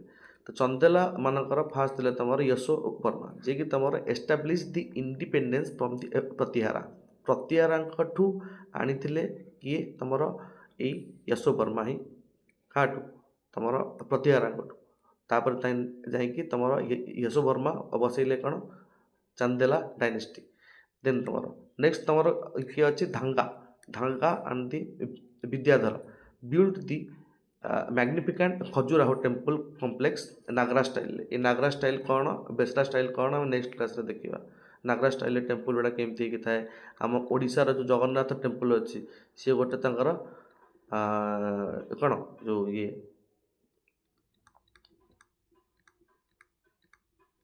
ଓଡ଼ିଶାର ସବ୍ ଷ୍ଟାଇଲ୍ ଜଗନ୍ନାଥ ଯେଉଁ ଟେମ୍ପଲ୍ ଅଛି ଆମର, ଏଠି ତମର ବାଉଣ୍ଡ୍ରି ୱାଲ୍ ଅଛି। ଏଠି ତମର ବାହାରେ କ'ଣ ହେଇଛି, ଇଣ୍ଟିଗ୍ରେଟେଡ୍ କାର୍ଭିଂ ହେଇଛି। ଜଗନ୍ନାଥ ମନ୍ଦିର ଭିତରୁ କେବେ ଯିବ ଦେଖିବ ତାଙ୍କର ସବୁ ପ୍ଲେନ୍ ହେଇକି ଥିବ। ତ ଏଇଟା ହେଉଛି ଓଡ଼ିଶା ଷ୍ଟାଇଲ୍ର ଗୋଟେ ତାଙ୍କର ସ୍ପେଶାଲ୍ ଗୋଟେ ଇଫେକ୍ଟ କହିପାରିବ ସେସବୁ ଆମେ ଜିନିଷ ଦେଖିବା। ନାଗରା ଷ୍ଟାଇଲ୍ ଇଏ ଷ୍ଟାଇଲ୍ ଯେଉଁ ଟାଇମ୍ରେ ଆମେ ଦେଖିବା ଆଉ। ତ ଧାଙ୍ଗା ଆଉ ବିଦ୍ୟାଧର ଯିଏ ଥିଲେ ସେ ତୁମର ଖଜୁରାହୋ ଟେମ୍ପଲ୍ କମ୍ପ୍ଲେକ୍ସକୁ ଆମର ବିଲ୍ଡ କରିଥିଲେ। Build the magnificent Khajuraho temple ଏ ହିଁ ବିଲ୍ଡ କରିଥିଲେ। ତ ତୁମ ଚାନ୍ଦେଲା ମାନେ ଖଜୁରାହୋ ଟେମ୍ପଲ୍ ବିଲ୍ଡ କରିଥିଲେ। ଆଉ କିଏ କରିଥିଲେ? ଧାଙ୍ଗା ଆଉ ବିଦ୍ୟାଧର। ୟଶୋବର୍ମା ଆକୁ ଏଷ୍ଟାବ୍ଲିଶ୍ କରିଥିଲେ। ସିଗ୍ନିଫିକାନ୍ସ କ'ଣ? ଏ represent the artistic height of the Rajput governance. ଆଚ୍ଛା ଏଇଟା ଟିକେ ଅଧିକା ହେଇଯାଉଛି, ରିଭାଇଜ୍ ଟାଇପ୍ର କରିଦେବା। ଦେନ୍ ତୁମର ରାଜପୁତଙ୍କର ରିଜନାଲ୍ ଡାଇନେଷ୍ଟି ସବୁ କ'ଣ ଥିଲା? ରାଜପୁତରେ ତୁମର ଫାଷ୍ଟ ଥିଲେ ଆମର ଫାର୍ମରାଜ, ଯେଉଁ ରାଜା ଭୋଜଙ୍କ ବିଷୟରେ ଆମେ ଦେଖିବା। ଯେଉଁ ଟାଇମ୍ରେ ଆମେ ପୁରା ଏକ୍ସଟେନ୍ସନ୍ କ୍ଲାସ୍ ଦେଖିବା, ଆମେ ଦେଖିବା କି ରାଜା ଭୋଜା କିଏ ଥିଲେ ଧାରର। ଏ ବହୁତ ଜଣେ ଫେମସ୍ ରାଜା ଥିଲେ, Raja Bhoja. It is a polymath king known for the work of the grammar architecture and the Bhojpur temples. ଇଏ ବହୁତ ସାରା ଜିନିଷ ଶିଖିଥିଲେ ବୋଲି ଇଏ ବହୁତ ଫେମସ୍ ଥିଲେ ରାଜା ଭୋଜ। ଦେନ୍ ତୁମର ସୋଲାଙ୍କିସ୍ ଥିଲେ କେଉଁଠି? ଗୁଜୁରାଟରେ। It's build the sun temple at the Modhera. ମୋଦେରାର ଯେଉଁ ସନ୍ ଟେମ୍ପଲ୍ ଏଇ ସୋଲାଙ୍କି ମାନେ ବନେଇଥିଲେ। ଆମେ ଦେଖିବା ସୋଲାଙ୍କି ଆର୍କିଟେକ୍ଚର କେମିତି, ସେମିତି ଷ୍ଟେପ୍ ବାଇ ଷ୍ଟେପ୍ ବନେଇଥିଲେ। ପ୍ରତି ମନ୍ଦିର ଗୁଡ଼ାକ ଇଚ୍ ସାଇଡ୍ ଆଡ଼କୁ ଫେସ୍ ହେଇଥିଲା। ତ ସେଗୁଡ଼ା ଆମେ ସବୁ ଦେଖିବା ସୋଲାଙ୍କି ଟେମ୍ପଲ୍ ଆର୍କିଟେକ୍ଚରରେ। ତାପରେ ଖାଲି ଏଠି ତୁମେ ଦେଖ କି ଡାଇନେଷ୍ଟି ଗୁଡ଼ା ସବୁ କ'ଣ ଥିଲେ। ତାପରେ କାହା ଦାବାଲାସ, ଏଠି ତୁମର ଥିଲେ ଜୟଚନ୍ଦ ଅଫ୍ ଦି କାନୁଜ। ଏଠି ତୁମର ଜୟଚନ୍ଦ ଥିଲେ। ଜୟଚନ୍ଦଙ୍କ ବିଷୟରେ ଆମେ ହିଷ୍ଟ୍ରି ଦେଖିବା କ'ଣ କ'ଣ ସବୁ ସବୁ ସିଷ୍ଟମ୍ ହେଇଥିଲା। ଇଏ ସେ ଜୟଚନ୍ଦ ନୁହଁ ଯେଉଁ ଜୟଚନ୍ଦ, ଇଏ ସେ ଜୟଚନ୍ଦ ନୁହଁ ଯେଉଁ ଜୟଚନ୍ଦ ତୁମର ଯେଉଁ ଅଛନ୍ତି ମଡ଼ର୍ଣ୍ଣ ହିଷ୍ଟ୍ରିରେ ହେଲା। ଇଏ ଟିକେ ମାନେ ଅଲଗା ଜୟଚନ୍ଦ। ଦେଖିବା is control the Ganga Yamuna Doab until he defeat the Chandwaras on 1111। ଖାଲି ତାଙ୍କ ଡାଇନେଷ୍ଟି ଗୁଡ଼ାକର ନାଁ ହିଁ ଦେଖ। ଆମେ ଯେଉଁଟା କରିବା ଏକ୍ସଟେନ୍ସନ୍ କ୍ଲାସ୍, କାରଣ ଏଇଟା ସବୁ ବହୁତ ଘଣ୍ଟା ଘଣ୍ଟା ଲେକ୍ଚର ଏଗୁଡ଼ା ସବୁ ଗୋଟେ ଗୋଟେ। ତାପରେ ଇମ୍ପେରିଆଲ ଚୋଲା, ସେ ଟାଇମ୍ରେ ଚୋଲା ଥିଲେ। ଆଉ ତୁମର ଇମ୍ପେରିଆଲ ଚୋଲା ବି ଥିଲେ, ଯିଏକି ତୁମର ରାଜରାଜ 1 ଥିଲେ, ମାନେ ଫାଷ୍ଟ ସିଏ ହିଁ ଥିଲେ। ତାପରେ ଚୋଲା ଡାଇନେଷ୍ଟି, ଚୋଲା ଡାଇନେଷ୍ଟି ତୁମର ଚୋଲା ଡାଇନେଷ୍ଟି ତୁମେ ଦେଖିବ କେବେ ଇଣ୍ଡିଆନ୍ ମ୍ୟାପ୍ରେ ଯାଉଥିବ ଆସୁଥିବ, ଯାଉଥିବ ଆସୁଥିବ, ଯାଉଥିବ ଆସୁଥିବ। ଇଏ କେବେ ମାନେ ଏମିତି କଣ୍ଟିନ୍ୟୁଅସଲି କେବେ ଇଏ ବହୁତ ତାଙ୍କର ରିଚ୍ ହିଷ୍ଟ୍ରି ଅଛି ହେଲା। ତ ତାଙ୍କର ଚୋଲା ଡାଇନେଷ୍ଟି ହେଉଛି ତୁମର 850ରୁ 1279 ଭିତରେ। ତାଙ୍କ ଟାଇମ୍ ଲାଇନ୍ ବି ତୁମେ ମାପି ଦେଉଥିବ ସେଇ ୱାଇଜ୍। ତୁମର ଏବେ ହିଷ୍ଟ୍ରି ଚାଲିଛି 800ରୁ 1300 ଭିତରେ ତୁମର ଚାଲିଛି ହିଷ୍ଟ୍ରି। ସେଠି ତୁମର ରାଜା ଅଛନ୍ତି କି ରାଜରାଜ 1। 900 ଯେ ଯେଉଁ ଫେମସ୍ ରାଜା ଆସିଲେ 985ରୁ 1014 ଇଟ୍ କନକର୍ଡ ଦି ନର୍ଦର୍ନ ଶ୍ରୀଲଙ୍କା। ଏ କେବେ ଯଦି କେବେ କେଉଁ ରାଜା ତୁମ ଶ୍ରୀଲଙ୍କାକୁ କନକ୍ୱର କରିଛନ୍ତି, ସିଏ ହେଲା ତୁମର ରାଜରାଜ 1, ଯିଏକି ତୁମର ନର୍ଦର୍ନ ଶ୍ରୀଲଙ୍କାକୁ ଯାଇକି କନକ୍ୱର କରିଦେଲେ। ସେଇଟା ହିଁ ତୁମର ଗୋଟେ ଫେମସ୍ ୱାର୍କ। ସେ ଆର୍କିଟେକ୍ଚର କ'ଣ କରିଛନ୍ତି? ବୃହଦୀଶ୍ୱର ଟେମ୍ପଲ୍ ଆଟ୍ ଦି ଥାନାଭୁଞ୍ଜୁର ଥାଞ୍ଜାଭୁର ପଡ଼ୁଛି। ଇଟ୍ ଇଜ୍ ଦ ବୃହଦେଶ୍ୱର ଟେମ୍ପଲ୍, ଯେଉଁଟାକି ଆମର ତାଞ୍ଜାଭୁରରେ ଅଛି। ଦ୍ରାବିଡ଼ା ଷ୍ଟାଇଲ୍ରେ ଆମର ଅଛି ସେଇଟା। ଇଏ ହିଁ କରିଥିଲେ ରାଜରାଜ 1। ତ ଇଏ ଜଣେ ଫେମସ୍ ରାଜା, ଆଙ୍କ ବିଷୟରେ ବି ଦେଖିଦେବ। ଗଭର୍ଣ୍ଣାନ୍ସ ଥିଲା it initiated the systematic land survey for the revenue. Then it is your Chola. ଚୋଲାଙ୍କର ଫାଷ୍ଟ ତୁମର କିଏ ଥିଲେ? ଯେଉଁ ରାଜା 1 ପରେ Rajendra 1। Rajendra 1 march to the Ganga banks assume the Gangaikonda. ଯେଉଁ ଗାଙ୍ଗାଇକୋଣ୍ଡା ନାଁ ତୁମେ ଶୁଣିଥିବ, ଏଇଟା ଥରେ ଏକ୍ଜାମ୍ରେ ଆସିଛି। ଗାଙ୍ଗାଇକୋଣ୍ଡା କାହାକୁ କୁହାଯାଏ? ଗାଙ୍ଗାଇକୋଣ୍ଡା ଇଟ୍ ଇଜ୍ ୟୋର୍ ରାଜେନ୍ଦ୍ର 1। କାରଣ ଟିକେ ଏଇଟା ଅଲଗା ଅଛି ନା, ଗାଙ୍ଗାଇକୋଣ୍ଡା ଯେଉଁ ନାଁ ଗୁଡ଼ା ଟିକେ ଅଲଗା ଅଲଗା ଲାଗେ, ସେ ଟିକେ ପକେଇ ଦିଅନ୍ତି। ତ Gangaikonda it is your Rajendra 1 march to the Ganga bank assume the title of the Gangaikonda. ତାପରେ ତାଙ୍କର ନାଭାଲ୍ ସୁପ୍ରିମେସି କ'ଣ ଥିଲା? Defeated to the Sri Vijaya empire to secure the Indian ocean trade routes. ତ ଇଏ ତୁମର ଶ୍ରୀ ବିଜୟ ଏମ୍ପାୟାରକୁ କିଏ ଡିଫିଟ୍ କରିଥିଲେ? ତୁମର ରାଜେନ୍ଦ୍ର 1। ତାପରେ ତୁମର build a new capital and the massive କ'ଣ ଲେଖା ଯେଉଁଟା ସୋଲାଙ୍ଗାମ୍ ଟ୍ୟାଙ୍କ। ଇଏ ତୁମର ଥିଲେ କ'ଣ? ସେଇ KC ପୁରମ୍। ଏଠି ତୁମର ସେ କ'ଣ କରିଥିଲେ? ଗୋଟେ ତାର କ'ଣ ତାର ଫୁଲ୍ ନା ଗୋଟେ ଥିବ। ତ ସେଠି ସେ ଗୋଟେ ନୂଆ କ୍ୟାପିଟାଲ କରିଥିଲେ, ପ୍ଲସ୍ ତୁମର ଗୋଟେ ମ୍ୟାସିଭ୍ ଟ୍ୟାଙ୍କ ଗୋଟେ ସେ ତିଆରି କରିଥିଲେ। ଯାର ନାଁ ହେଉଛି ସୋଲାଗାଙ୍ଗାମ। ଆଚ୍ଛା ଏମିତି। ତାପରେ ଚୋଲା ଇଟ୍ is A local self government. ଆକୁ ତୁମେ ଚୋଲାଙ୍କର ଲୋକାଲ୍ ସେଲ୍ଫ ଗଭର୍ଣ୍ଣମେଣ୍ଟ ହେଇକି ଥିଲା। ସେ ଟାଇମ୍ରେ ବି ଯଦି ତୁମେ ଦେଖିବ, ସେଠି ବି ଜିନିଷ ଏତେ ରିଚ୍ ହେଇକି ଥିଲା ତାଙ୍କର ସେଠି। ଏବେ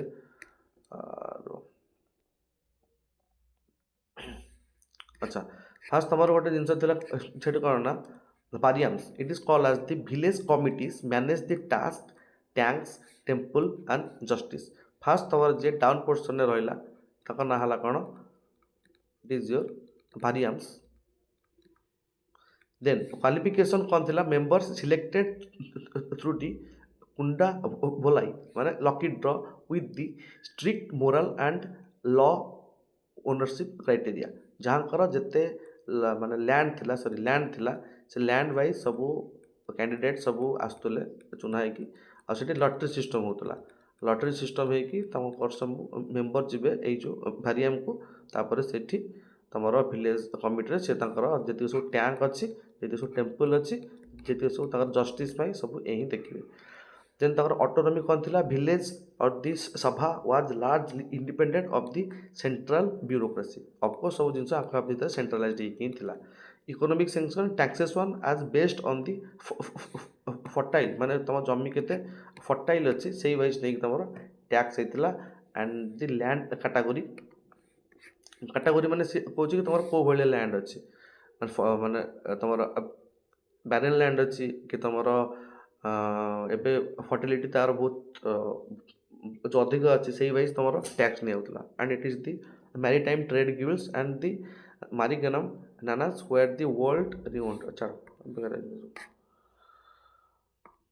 देखिए कि आम तुम वर्ल्ड हिस्ट्री आम केते देखा तो से वाइज आम जिन स्टार्ट करवा तापर एत सारा जिनस पर भी जिनस देख आम भी जाइए कौन जाए आम पहुँचले आसिक 1280 जाए बट 1280 पूर्वर तुम देख जो टाइम 712 एडी चलती से टाइम आरब कनक्वेस्ट स्टार्ट है तुम सिंध पटे तुम आरब कनक्वेस्ट स्टार्ट है ये जब मुझे करी ड्रॉइंग गोटे यहाँ है तुम इंडिया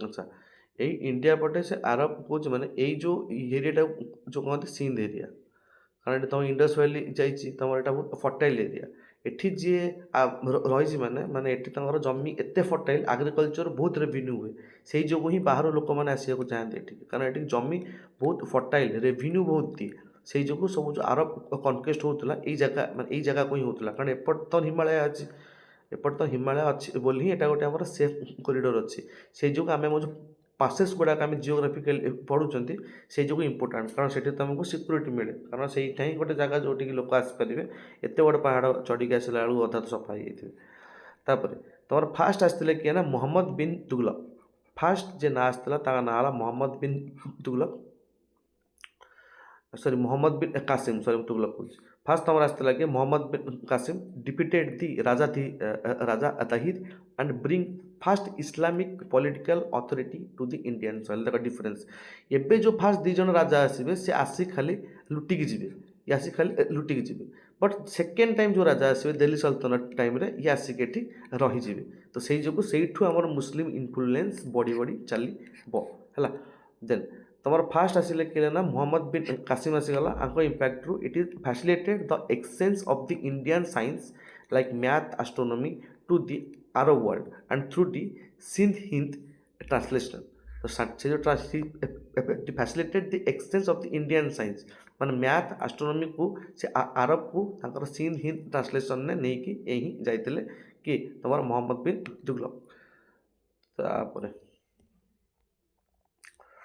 मोहम्मद बिन तुगलक पर नेक्स्ट जे राजा आसवे ना है मोहम्मद बिन कासिम आंक टाइम रू ही जिन स्टार्ट हम आंकर जे थे कि मोहम्मद बिन तुगलकर जे थे तुम सॉरी मोहम्मद गजनीकर जे थे स्लेव से ही तुम फास्ट स्टार्ट करेंगे स्लेव डायनेस्टी तो तुम फास्ट ना है कौन तुर्किश मिलिटरी तुम प्लॉन्ड है जो प्लॉन्डर कहती ये तुम 1027 एडी जाए थे 1027 डेथ हो गला इट फोकसेस भितर भी ये 7 थर भारत को लुटी है is focused on the capital expansion rather than the permanent rule um permanent rule पे आसी नथिले ये जस्ट लुटिकी जीवाई आसते and looted the Somnath temple in 1025 AD जोटि से बहुत सुना फुना नहीं जाते एंड ए आई बरुनी जे तुम ये scholar who accompanied the Muhammad wrote the Kitab ul Hind, the first detailed study of the Indian culture by the outsider. ଗୋଟେ ଫାଷ୍ଟ ଯିଏକି ଇଣ୍ଡିଆନ୍ କଲଚରକୁ ଭଲସେ ଷ୍ଟଡି କରିଥିଲେ ତାଙ୍କ ନାଁ ହେଉଛି ଆଲବରୁନି ହେଲା, ସରି ଇଏ ତାଙ୍କ ନାଁ ହେଉଛି ଆଲବରୁନି। ଦେନ୍ ସେ ତୁମର ଫାଷ୍ଟ ଇକୋନୋମି ଇମ୍ପ୍ୟାକ୍ଟରେ ଦେଖିବା କ'ଣ ନା it depletion of the gold reserve of the northern India, ମାନେ ନର୍ଦର୍ନ ଇଣ୍ଡିଆରେ ଏତେ ଗୋଲ୍ଡ ରିଜର୍ଭ ନାହିଁ। ଦେଖ ସେଠି ଯେଉଁ ଗୋଲ୍ଡ ରିଜର୍ଭ ଯେଉଁ ଥାଏ କେମିତି ଥାଏ କହିଲ, ଦେଖ ଦୁଇ ପ୍ରକାର ତୁମର ଗୋଲ୍ଡ ରିଜର୍ଭ ଥାଏ, କିନ୍ତୁ ଗୋଲ୍ଡ ରିଜର୍ଭ ଆଡ଼କୁ ତୁମେ ଯିବ, ତୁମେ ଯେଉଁ ଟାଇମ୍ରେ ସାଉଥ୍ ପଟେ ଦେଖିବ ଯେଉଁ ତୁମର ଅଛି କ'ଣ କହିଲ କୋଲାର ଗୋଲ୍ଡ ଫିଲ୍ଡ, ତୁମର ସେ ହୁଟି ଗୋଲ୍ଡ ଫିଲ୍ଡ, ସେଠି ସବୁ ତୁମର କ'ଣ ଏକ୍ସଟ୍ରାକ୍ସନ୍ କରିକି ତୁମର ମାଟି ଖୋଳିକି ସେଠି ତୁମର ଏକ୍ସଟ୍ରାକ୍ସନ୍ ହେଇକି ବାହାରେ। ବଟ୍ ତୁମର ଦେଖିବ କିଛି କିଛି ଟାଇମ୍ରେ ରିଭର ସାଇଡ଼୍ରେ ବି ଆଜ୍ ଏ ହେଭି ମିନେରାଲ୍ସ ସେ ଡିପୋଜିଟ୍ ହେଇଯାଇଥାଏ। ତେଣୁ ରିଭର ସାଇଡ଼୍ରେ ବି ତୁମେ ବହୁତ ସାରା ଦେଖିବ ହେଭି ମିନେରାଲ୍ସ ତୁମକୁ ରିଭର ସାଇଡ଼୍ରେ ମିଳିଯିବ। ତେଣୁ ସେଠି ତୁମର depleted the gold reserve of the northern Indian temples, ମାନେ ଛାଡ଼ ସେ ଟେମ୍ପଲ୍ କଥା କହୁଛି, ସେଠି ସେ ଟେମ୍ପଲ୍କୁ ନେଇକି ଗଲେ and the weakening the Rajput economic base. ତ ସେଇଠୁ ତୁମର ସବୁ ଜିନିଷକୁ ଟେମ୍ପଲ୍ରେ ରଖିବା, କାରଣ ଦେଖ ଆଗରୁ ଫାଷ୍ଟ ଇଣ୍ଡସ୍ ଭ୍ୟାଲିରେ ଟେମ୍ପଲ୍ ନଥିଲା, ଫାଷ୍ଟ ଟେମ୍ପଲ୍ ଡେଭଲପ୍ ହେଲା, ତାପରେ ଲୋକ ଆସ୍ଥା ହେଲେ, ତାପରେ ଆସ୍ତେ ଆସ୍ତେ ସେଠି ଗୋଟେ ବନାଗଲା ସେଠିକି ପଇସା ସେଫ୍ ରହିବ, ତାପରେ ଆସ୍ତେ ଆସ୍ତେ ସେଇଟା ଗୋଟେ ମୋଟିଭ୍ ହେଇଗଲା, ତାପରେ ସେ ବି ସବୁ ଜିନିଷ କେମିତି ହେଇଛି ଦେଖିବ। ତ ଏସବୁ ଜିନିଷ ଲଙ୍ଗ୍ ଟର୍ମ ପ୍ରୋସେସ୍, ଗୋଟେ ଦିନରେ ଜିନିଷ କିଛି ହେଇଯାଏନି, ଗୋଟେ ଦିନରେ ଲୋକ କିଛି ମାନିବେନି କି ତୁମର ଗୋଟେ ଦିନରେ କିଛି ହୁଏନି। ତାପରେ ଛାଡ଼, ତାପରେ ଘୋରି ଆସିଗଲେ। ଘୋରି କନକେଶ୍ୱରୀରେ ଘୋରିଙ୍କର ସ୍ଲେଭ୍ ଥିଲେ, ମୁଁ କହୁଛି ଗଜନୀଙ୍କର। ତାପରେ Ghori it is foundation of the rule. Ghori କ'ଣ କରିଥିଲେ ନା 1991ରୁ 1200 ଏଇ ଘୋରି ସହିତ ହିଁ ତାଙ୍କର ଆକ୍ରମଣ ହେଇଥିଲା। କାହାର ଆମେ ଯେଉଁ ଦେଖିଥିଲେ ଆଟାକ୍ ସରି ବ୍ୟାଟେଲ୍ ହେଇଥିଲା ତୁମର ପୃଥ୍ୱୀରାଜ ଚୌହାନଙ୍କର। ଅନଲାଇକ୍ ଦି ଗଜନୀ, ଘୋରି ଏମ୍ଡ ଦି ପଲିଟିକାଲ୍ କନସୋଲିଡେସନ୍, ସେଇ ଯୋଗୁଁ ସେ ରିଟର୍ନ ଆସିଥିଲେ, ବୁଝିପାରୁଛ ତ। ଇଏ ତାଙ୍କର ଆସିକି ଲୁଟିବା ପ୍ରପୋଜରେ ଥିଲେ, ବଟ୍ ଇଏ ଆସିକି ଏଠି ରହିକି ପଲିଟିକାଲ୍ କନସୋଲିଡେସନ୍ ଚାହୁଁଥିଲେ। ତ decisive victory of the second Tarain against the Prithviraj Chauhan open the gate to the Delhi. ଏବେ ଦିଲ୍ଲୀକୁ ତାଙ୍କ ଗେଟ୍ ଖୋଲିଗଲା and left he general Qutubuddin Aibak in the charge. ତ ତାଙ୍କର ଯେଉଁ କୁତୁବୁଦ୍ଦିନ ଆଇବାକ୍ ତାଙ୍କ ଜେନେରାଲ୍, ତାଙ୍କ ସ୍ଲେଭ୍ ବି ଥିଲା ଇଏ, ତେଣୁ ଆଙ୍କୁ ନେଇକି ଆସିଥିଲେ। ଏଇ ଆଇବାକ୍ ହିଁ ଆଇବାକ୍ ଡାଇନେଷ୍ଟି ଷ୍ଟାର୍ଟ କରିବ, ବା ଯାହାକୁ ତୁମେ ସ୍ଲେଭ୍ ଡାଇନେଷ୍ଟି ବୋଲି କୁହ। ତମର ଦିଲ୍ଲୀ ଡାଇନେଷ୍ଟି ଷ୍ଟାର୍ଟ ହେଇଗଲା। ଆଉ ତୁମେ ମୁମଲୁକ୍ ଡାଇନେଷ୍ଟି ବୋଲି କୁହ, ତା ନାଁ ହେଉଛି ସ୍ଲେଭ୍ ଡାଇନେଷ୍ଟି। ଏ ସ୍ଲେଭ୍ ଡାଇନେଷ୍ଟି ତୁମର ଆଇବାକ୍ ହିଁ ଷ୍ଟାର୍ଟ କରିଥିଲେ। ଆଉ ଆଇବାକ୍ ଯେଉଁ ଟାଇମ୍ରେ ଆସିଲେ ତୁମର it is the first sultan of the Delhi known as the Lakh Bakhsh, ଆକୁ ତୁମେ ଲାକ୍ ବକ୍ସ ବୋଲି କୁହ, ଫର୍ ଇଜ୍ ଓନ୍ ଜେନେରୋସିଟି। ଇଏ ତୁମର 1206ଠୁ 1210 4 ବର୍ଷ ହିଁ ଶାସନ କରୁଛନ୍ତି। ଇଏ ଥିଲେ ତୁମର ତାଙ୍କ ସ୍ଲେଭ୍, ସେଇଠୁ ଇଏ ତାଙ୍କର ଡାଇନେଷ୍ଟି ଷ୍ଟାର୍ଟ କରିଦେଲେ। କେଉଁ ଟାଇମ୍ରେ ଦେଖିବା କେମିତି କ'ଣ ହେଲେ ଆମର ଲଙ୍ଗ୍ ଭିଡ଼ିଓରେ ହେଲା। It build the Quwwat ul Islam mosque and began the Qutub Minar. ତ କୁତୁବ ମିନାରର କାମ ଏଇ ଷ୍ଟାର୍ଟ କରିଥିଲେ ତୁମର କୁତୁବୁଦ୍ଦିନ ଆଇବାକ୍। ତ is dead playing the Chaugan polo in the Lahore. ତ ସେମିତି ଗୋଟେ ଆମର ଚୌଗସ୍ ପୋଲୋ ଟାଇପ୍ର ଗୋଟେ ଜିନିଷ ଥିଲା। ତ ସେଇ ଟାଇମ୍ରେ ଖେଳୁଥିଲା ଟାଇମ୍ରେ ଲାହୋରଟି ତାଙ୍କ ଡେଥ୍ ହେଇଯାଇଥିଲା, କାହାର କୁତୁବୁଦ୍ଦିନ ଆଇବାଙ୍କର। ତ କୁତୁବୁଦ୍ଦିନ ଆଇବାଙ୍କ ପରେ ନେକ୍ସଟ ଆସିଥିଲେ ଇଲତୁତମିଶ, ନେକ୍ସଟ ଫେମସ୍ ସୁଲତାନ। ଭିତରେ ତ ବହୁତ ରାଜା ଆସିଛନ୍ତି, ବଟ୍ ତାପରେ ମେନ୍ ଫେମସ୍ ରାଜା ହେଲେ ଇଲତୁତମିଶ। କାହିଁକି ଫେମସ୍? କାରଣ ଏକତା ସିଷ୍ଟମ୍ ଏଇ ଷ୍ଟାର୍ଟ କରିଥିଲେ। ଏକତା ସିଷ୍ଟମ୍ କ'ଣ? Decentralized revenue in exchange for the military service. Decentralize revenue in exchange for the military service. ଏବେ ମିଲିଟାରୀ ସର୍ଭିସ୍ ପାଇଁ ଯେଉଁମାନେ ସବୁ ରହୁଛନ୍ତି ତାକୁ ସେଇ ଯୋଗୁଁ ଡିସେଣ୍ଟ୍ରାଲାଇଜ୍ଡ ଲ୍ୟାଣ୍ଡ ରେଭିନ୍ୟୁ ନିଆହେବ, ମାନେ decentralize land revenue in exchange for the military service. ମାନେ ସବୁଆଡ଼େ ଏବେ ଲ୍ୟାଣ୍ଡରୁ ରେଭିନ୍ୟୁ ନିଆଯିବ ତୁମର ମିଲିଟାରୀ ସର୍ଭିସ୍ ପାଇଁ। ଆଣ୍ଡ ତୁମର ଚେହେଲଗାନି, ଏ ଚେହେଲଗାନି ତୁମର ଏଇ ଇଲତୁତମିଶ ଷ୍ଟାର୍ଟ କରିଥିଲେ। ଏଇ ଚେହେଲଗାନିକୁ ଆଗକୁ ଯାଇ ଦେଖିବ, ଏମିତି ତାର 40ଟା ମାନେ 40ଟା ଲୋକଙ୍କର ଇଏ ଗୋଟେ ଥିଲା ଗ୍ରୁପ୍। ତ ସେଇ ଗ୍ରୁପ୍ଟାକୁ ତୁମର ଚେହେଲଗାନି କୁହାଯାଉଥିଲା।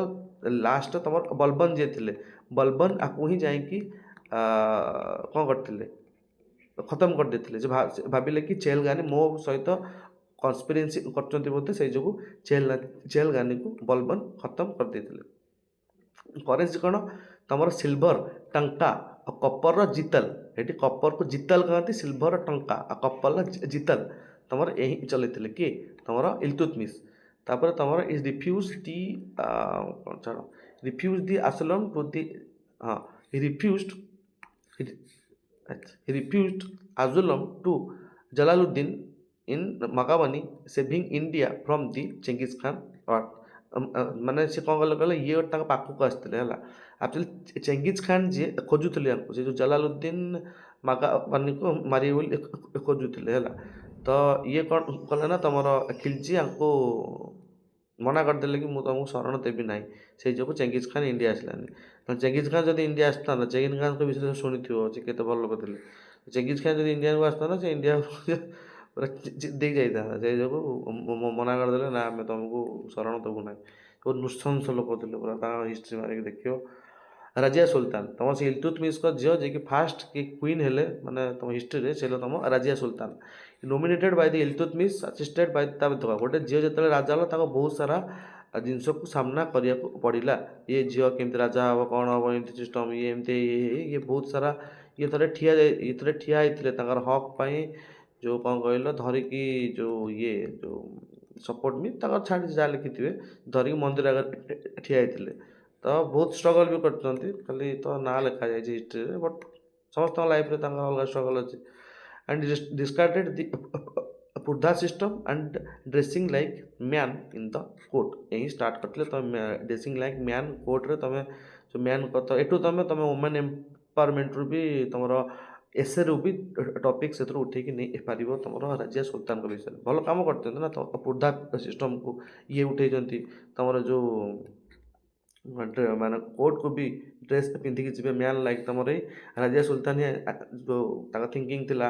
And it is promoted the merit over the Turkish tribalism and that is called the Yakub Amir i Akhur ନା କ'ଣ ସେଟା ଗୋଟେ, ସେ ତାଙ୍କ ନାଁ କ'ଣ ଦେଖିଦେବ ଟିକେ। Balban it is called as the imperial autocrat Balban. ବଲବନାଙ୍କ ପରେ ଆସିଥିଲେ କାର ରାଜିଆ ସୁଲତାନଙ୍କ ପରେ ଗିଆସୁଦ୍ଦିନ ବଲବନ ଆସିଲେ। ଇଏ ତମର 1266ରୁ 1200, ଏବେ ଆମେ ଆସିଗଲେଣି 1266କୁ। ଏଠି କ'ଣ ହେଉଛି ନା ତମର ସିଜିଦା ଆଉ ବାଇବୋସ୍, ମାନେ ଏଠି କ'ଣ ଥିଲା କହିଲେ ସିଷ୍ଟମ୍, ଏମିତି ଧର ଇଏ ଏଠି ଆମର କିଙ୍ଗ ଏଠି ଏମିତି ଠିଆ ହେଇଛନ୍ତି, ତମେ ତମ ପାଖକୁ ଯଦି ଆସିଛ, କିଙ୍ଗ ଉପରେ ସିଡ଼ି ଉପରେ ଠିଆ ହେଇଛନ୍ତି, ତମେ ଆସିକି ତାଙ୍କ ଏମିତି ପାଦ ଚୁମିବ, ତାଙ୍କ ହାତ ଚୁମିବ, ତାଙ୍କ ପାଦ ଚୁମିବ, ତାକୁ ତମେ sajda paibos. It introduce the Persian court, it is anti courts to break the noble ego. ଏମିତି ହେଲେ ତମେ ନୋବେଲର ଇଗୋକୁ କଟ୍ କରିପାରିବ। ତମେ ଆସିକି ଏମିତି ସିଷ୍ଟମ୍ରେ ତମର ମାନେ କ'ଣ ଦେଖାଅ respect. Diwani Arz and recognize the military to encounter the Mongols. Diwani Arz ଇଏ ଷ୍ଟାର୍ଟ କରିଥିଲେ ତମର କିଏ ଗିଆସୁଦ୍ଦିନ ବଲବନ ଗୋଟେ ଦିୱାନି ଅର୍ଜ କରିଥିଲେ, ଯେଉଁଠିକି ସେ ମିଲିଟାରୀ କନକର୍ କରିବାକୁ ଚାହୁଁଥିଲେ, ମାନେ ମଙ୍ଗୋଲଙ୍କର ଇଏରୁ ସେ ନିଜକୁ ରକ୍ଷା ପାଇଁ କରିଥିଲେ ତମର ଦିୱାନି ଅର୍ଜ।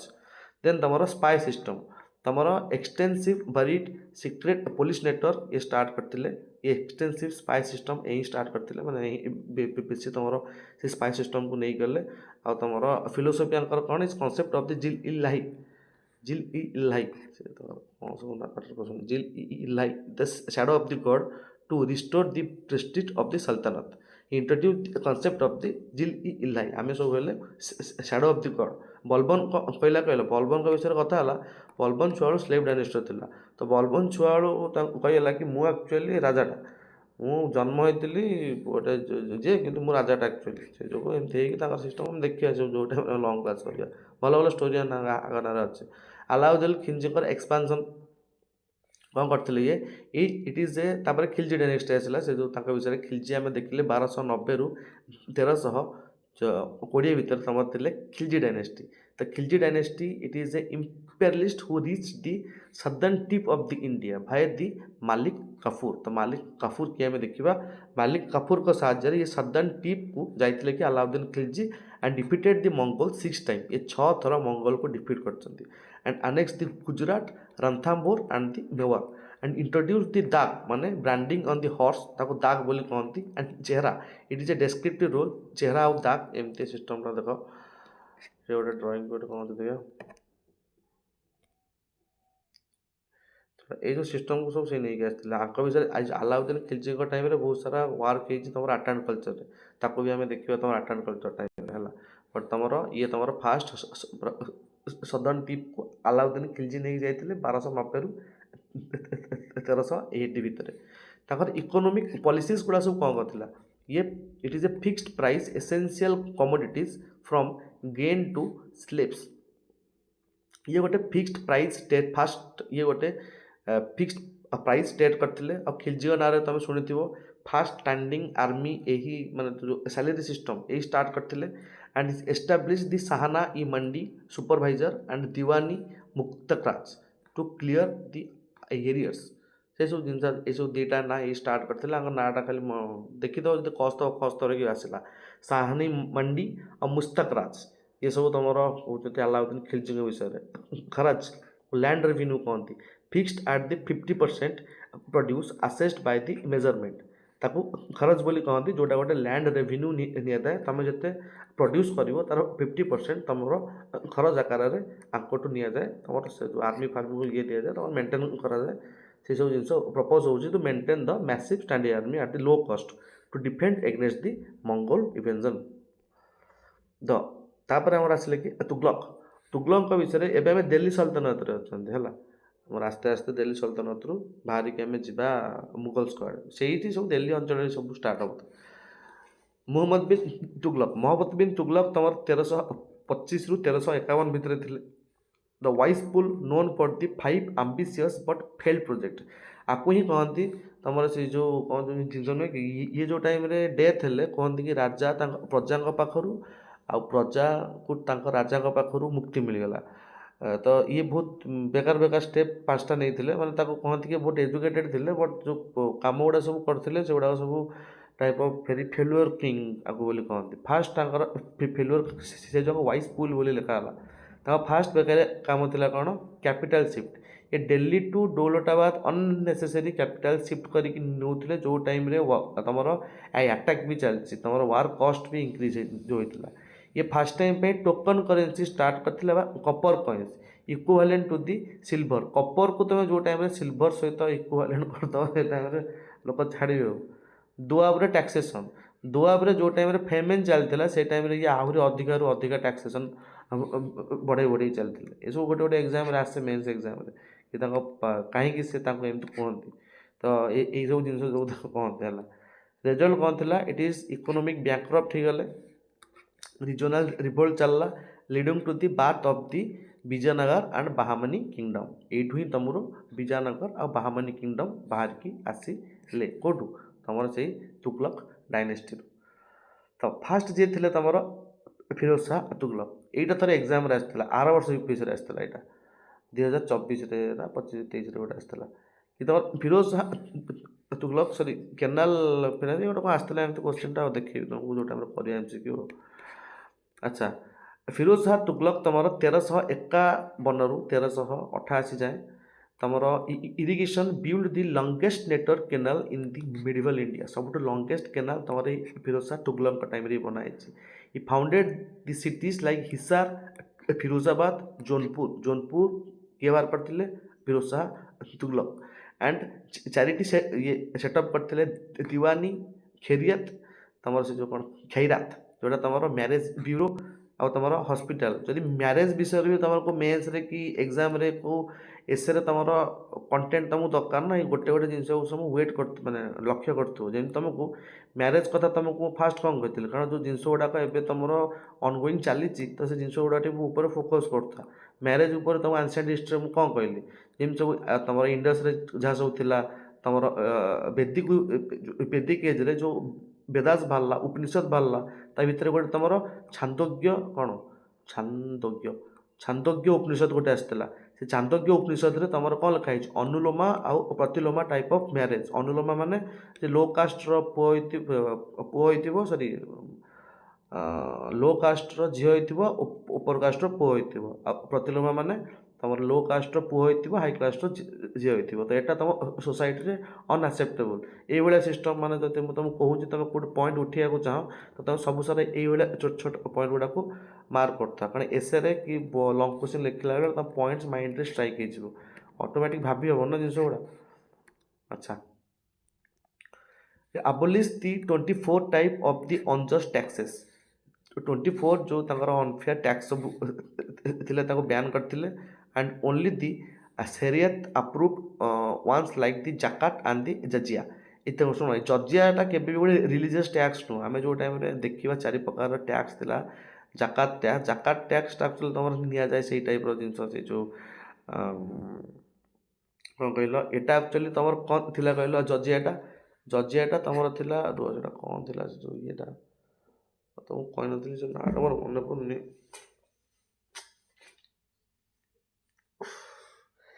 ଜର୍ଜିଆ ଟ୍ୟାକ୍ସଟା ତମର ନିଆଯାଏ ନନ୍ ହିନ୍ଦୁଙ୍କ ପାଖରୁ ଯେ ଏଇଟା କେଉଁ ରିଜନ୍ ପାଇଁ ନିଆଯାଏ ବଟ୍ ଏଇଟା ରିଲିଜିୟସ୍ ଟ୍ୟାକ୍ସ ନଥିଲା।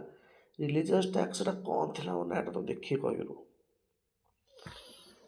ଆଚ୍ଛା ଏଇ ସବୁ ଟ୍ୟାକ୍ସ ସିଷ୍ଟମ୍ ଯଦି ତମେ ଏକ୍ଜାମ୍ରେ ଆସିବ ଜାକାର୍ତ୍ତା ଜର୍ଜିଆ ଏଇ ଯେଉଁ ନାଁ ତମେ ସବୁ ଦେଖୁଛ ଏସବୁ କାହା ଉପରେ ରିଲେଟେଡ୍ ଏସବୁ ଟ୍ୟାକ୍ସ ସିଷ୍ଟମ୍ ହେଲା ଯାହାକି ତମର ମହମ୍ମଦ ବିନ୍ ତୁଗଲକଙ୍କ ଟାଇମ୍ରେ ଥିଲା। ତାପରେ ଆସିଗଲା ଆମର ସହେଦ ଆଉ ଲୋଦି ଡାଇନେଷ୍ଟି ଏସବୁ ମେନ୍ ଜିନିଷ ଗୁଡ଼ା ଆମେ ଦେଖୁଛନ୍ତି ତାପରେ ମେନ୍ ଭିତରକୁ ଗଲେ ସବୁ ଦେଖିବା। ଯେଉଁ ଫର୍ ରିଭିଜନ୍ ଆଉ ଅଳ୍ପ ଟାଇମ୍ ଅଛି ସବୁ ଖାଲି ରିଭାଇଜ୍ କରିଦେବା ଆଉ। ବାହାଲୁଲ ଲୋଦି ତମର it is treated the noble as equal establish the stable Afghan rule. ତମର ବାହାଲୁଲ ଲୋଦି ତମର ଫାଷ୍ଟ ଷ୍ଟେବଲ୍ ଆଫଗାନ ରୁଲ୍ ଏ ହିଁ ସ୍ଥାପନ କରିଥିଲା। ଇଏ ସବୁ ହେଲେ ତମର ଆଫଗାନର ଲୋକ ହେଲା। ତ ଆଫଗାନ ବିଷୟରେ ଯେଉଁ ଟାଇମ୍ରେ ଇଣ୍ଟରନାଲ୍ ରିଲେସନ୍ରେ ବି ତମେ କିଛି ପଏଣ୍ଟ ଖୋଜିବାକୁ ଚାହୁଁଛ ତମେ ଏଠୁ ପଏଣ୍ଟ ନେଇପାରିବ ତ ସେଇ ଲେବୁଲ୍ର କୋଶ୍ଚିନ୍ ପଡ଼ିଥିବ ହେଲା। Bahlul Lodi Sikandar Lodi is founded the Agra in 1504। ସେଇ ଯୋଗୁଁ କ'ଣ କହିଲ ମାନେ କ'ଣ କହିଲ ଯେତିକି ପଢ଼ୁଛ ବାର ରିଭାଇଜ୍ କରିଦେଲେ ଏଇସବୁ ପଏଣ୍ଟ ନା 5-6ଟା ପଏଣ୍ଟ ଯଦି ମୁଣ୍ଡରେ ଥିବ ମେନ୍ସରେ କିଛି ବି ଲେଖି ହେଇଯିବ ହେଲା। Sikandar Lodi founded the Agra in 1504 and introduced the Gaz-e-Sikandari like standard here. Okay, Sikandar Lodi ଥିଲେ it is founded the Agra and introduced the Gaz-e-Sikandari ମାନେ Gaz-e-Sikandari ଏସବୁ ଜିନିଷ ଗୁଡ଼ା ତମର ସେ ଯେଉଁ କ'ଣ କହିଲ ଭୂଇଁ ମାପିବା ପାଇଁ ଯେଉଁ ଅମିନ ଏବେ ଯାହା କହୁନି ସବୁ ମାପିବା ପାଇଁ ସେଇ ସବୁ ଜିନିଷ ତ Gaz-e-Sikandari ଗୋଟେ ଷ୍ଟାଣ୍ଡାର୍ଡ଼ ଇଏ ରଖିଲେ is founded the Agra city by the Sikandar Lodi. Then ତମର Ibrahim Lodi it is very arrogant style lead to the allegiance to his noble. ଇଏ ଭାରି ନୋବେଲଙ୍କ କଥା ଶୁଣିଲା ତ ସେଇ ଯୋଗୁଁ ଜିନିଷ ଯୋଉଠି ନିଜେ ଯଦି ତମେ କିଏ ହିଁ ଅସମର୍ଥ ହେବ ତାପରେ ଆଉ ଜିନିଷ ଠିକ୍ ହେବନି। ତମେ ଦେଖିବ ମାନେ କ'ଣ କହିଲ ସକ୍ସେସରୁ ଭଳିଆ କିଏ ହୁଅନ୍ତିନି ବହୁତ କମ୍ ହିଁ ହୁଅନ୍ତି। ଏଇ ସକ୍ସେସର ହିଁ ଜିନିଷ ସବୁ ମାନେ ଖରାପ କରିଦିଅନ୍ତି ହେଲା। କାରଣ ଯେଉଁ ଟାଇମ୍ରେ ତା ବାପା ଯେଉଁ ଟାଇମ୍ରେ କଷ୍ଟ କରି ଉଠେଇଥିବ ପୁଅ ସେ ଭ୍ୟାଲୁ ବୁଝେନି କି ସେଇଭଳିଆ କଷ୍ଟ ସେ ସହିନି ନା ତ ସେଇଭଳିଆ ଜିନିଷ ସବୁ ହୁଏ। ଯଦି ବାପର ଟ୍ରେନିଂ ଠିକ୍ ରହିଲା ତାଙ୍କ ଫ୍ୟାମିଲିର ଟ୍ରେନିଂ ଯଦି ଠିକ୍ ନ ରହିଲା ହେଲା। Then it is defeated at the first Panipat in 1526 by the Babur and ending the Sultanate era. Babar ଆସିକି ଏଇ ଇଏରାକୁ ଏଣ୍ଡ କଲେ। ତମର ସାଇଡ୍ ଡାଇନେଷ୍ଟି ଭିତରେ ବେଶୀ ଜିନିଷ ନାହିଁ ତମର ସେ ଯେଉଁ ସାଇଡ୍ ଡାଇନେଷ୍ଟି ବେଶୀ ଇମ୍ପୋର୍ଟାଣ୍ଟ ବି ନାହିଁ। ତମର ଏଇ ଲୋଦି ଡାଇନେଷ୍ଟିରେ ଇବ୍ରାହିମ ଲୋଦି ଆଙ୍କ ବିଷୟରେ 2-3ଟା ଜିନିଷ ଦେଖିଦେଲ ଏଇ ଯେଉଁ PDF ଟା ଦେଇଦେବି 2-4 ଥର ଦେଖିଦେବ। ଫାଷ୍ଟ ବେସିକ୍ ଜିନିଷ ଗୁଡ଼ା ମନେ ରହିଯାଉ ତାପରେ ଅଧିକା ପଢ଼ିବ। ବେସିକ୍ ଜିନିଷ ମୁଣ୍ଡରେ ନଥିଲେ କ'ଣ କରିବା। ତାପରେ ନେକ୍ସଟ ଆମେ ଷ୍ଟାର୍ଟ କରିବା ବିଜୟନଗର ଏମ୍ପାୟାର। ବିଜୟନଗର ଏମ୍ପାୟାରଙ୍କ ବିଷୟରେ ଆମେ ଟିକେ ସବୁ ଶୁଣିଥିଲେ। Vijayanagar empire it is for the Hampi splendour ବୋଲିବାକୁ କହନ୍ତି। ବିଜୟନଗର 1509ରୁ 1529 ଭିତରେ ଗ୍ରେଟେଷ୍ଟ ହେଉଛି ତୁମର ତୁଭାଲ ରୁଲର। କାରଣ ବିଜୟନଗର ଏମ୍ପାୟାର ଭିତରେ ବି ତୁମର 3-4ଟା ଥିଲା ତାଙ୍କର ଯେଉଁ ଡାଇନେଷ୍ଟି ସେ ଯେଉଁ ତୁଭାଲୁ ଡାଇନେଷ୍ଟି ସେ ଯେଉଁ ଇଏ ଟାଇପ୍ର। ତ ଦ ଗ୍ରେଟେଷ୍ଟ ରୁଲର ହେଉଛି Tuvalu ruler. It's ପାଟ୍ରୋନାଇଜ୍ଡ of the କ'ଣଟା ଲେଖା ହେଇଛି ଆସ୍ତା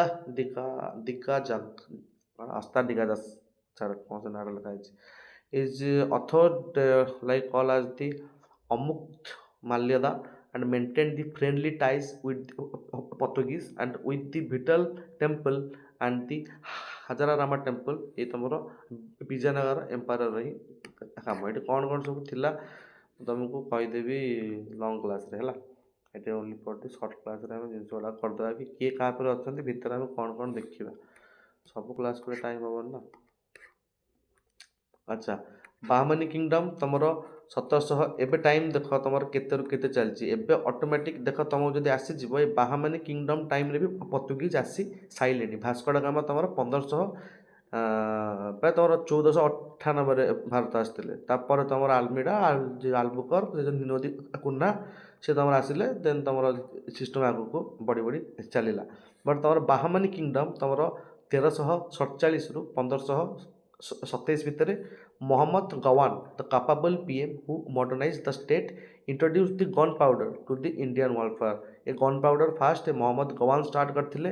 इट बिल्ड देख मोहम्मद गवान थिले देख gunpowder आसथिବ केमती मु जो टाइम रे तुमको वर्ल्ड हिस्ट्री रे काली मु कहिथिली फ्रेंच रेवोल्यूशन विषय रे कि तुम जो रिवोल्यूशन सब चलती देख जिनस सब स्टार्ट हो सारा इंडस्ट्रियलाइजेशन फल बहुत सारा जिन स्टार्ट है तो एठिकी आसला पूर्वर ये सब बफर जोन रही जाती तो एमाने नहीं कि इंडिया को आसिले बुझिपार जिनस तो it is the built the grand madrasa at the Bidar and divided the empire into 8 tarafs provinces for the administration ତାଙ୍କର ପୁରା provinces को ସେମିତି ଛୋଟ ଛୋଟ 8ଟା ତମର ତରଫରେ ଭାଙ୍ଗିଦେଲେ ବେଟର ଇଏ ପାଇଁ ତାଙ୍କର ଆଡମିନିଷ୍ଟ୍ରେସନ ପାଇଁ ତ ତାଙ୍କର ମେନ୍ ରାଜା ଥିଲେ କି ମହମ୍ମଦ ଗୱାନ ଦେନ୍ ତମର ସିନ୍ଥେସିସ୍ ଭକ୍ତି ଆଉ ସୁଫି ମୁଭମେଣ୍ଟ ଦେଖ ଏଇ ଦୁଇଟା ବିଷୟରେ ଆମେ ଆର୍ଟ ଆଣ୍ଡ କଲଚରରେ ବହୁତ ଭଲସେ ଦେଖିବା କିଏ ତମର ଭକ୍ତି ସୁଫି ମୁଭମେଣ୍ଟ ଆଉ ତମର ବୁଦ୍ଧିଜିମ୍ ଆଉ ଜୈନିଜିମ୍ ଭକ୍ତି ସୁଫି ମୁଭମେଣ୍ଟର ଏଠି ମେନ୍ ଆଙ୍କ ନାଁ ହେଉଛି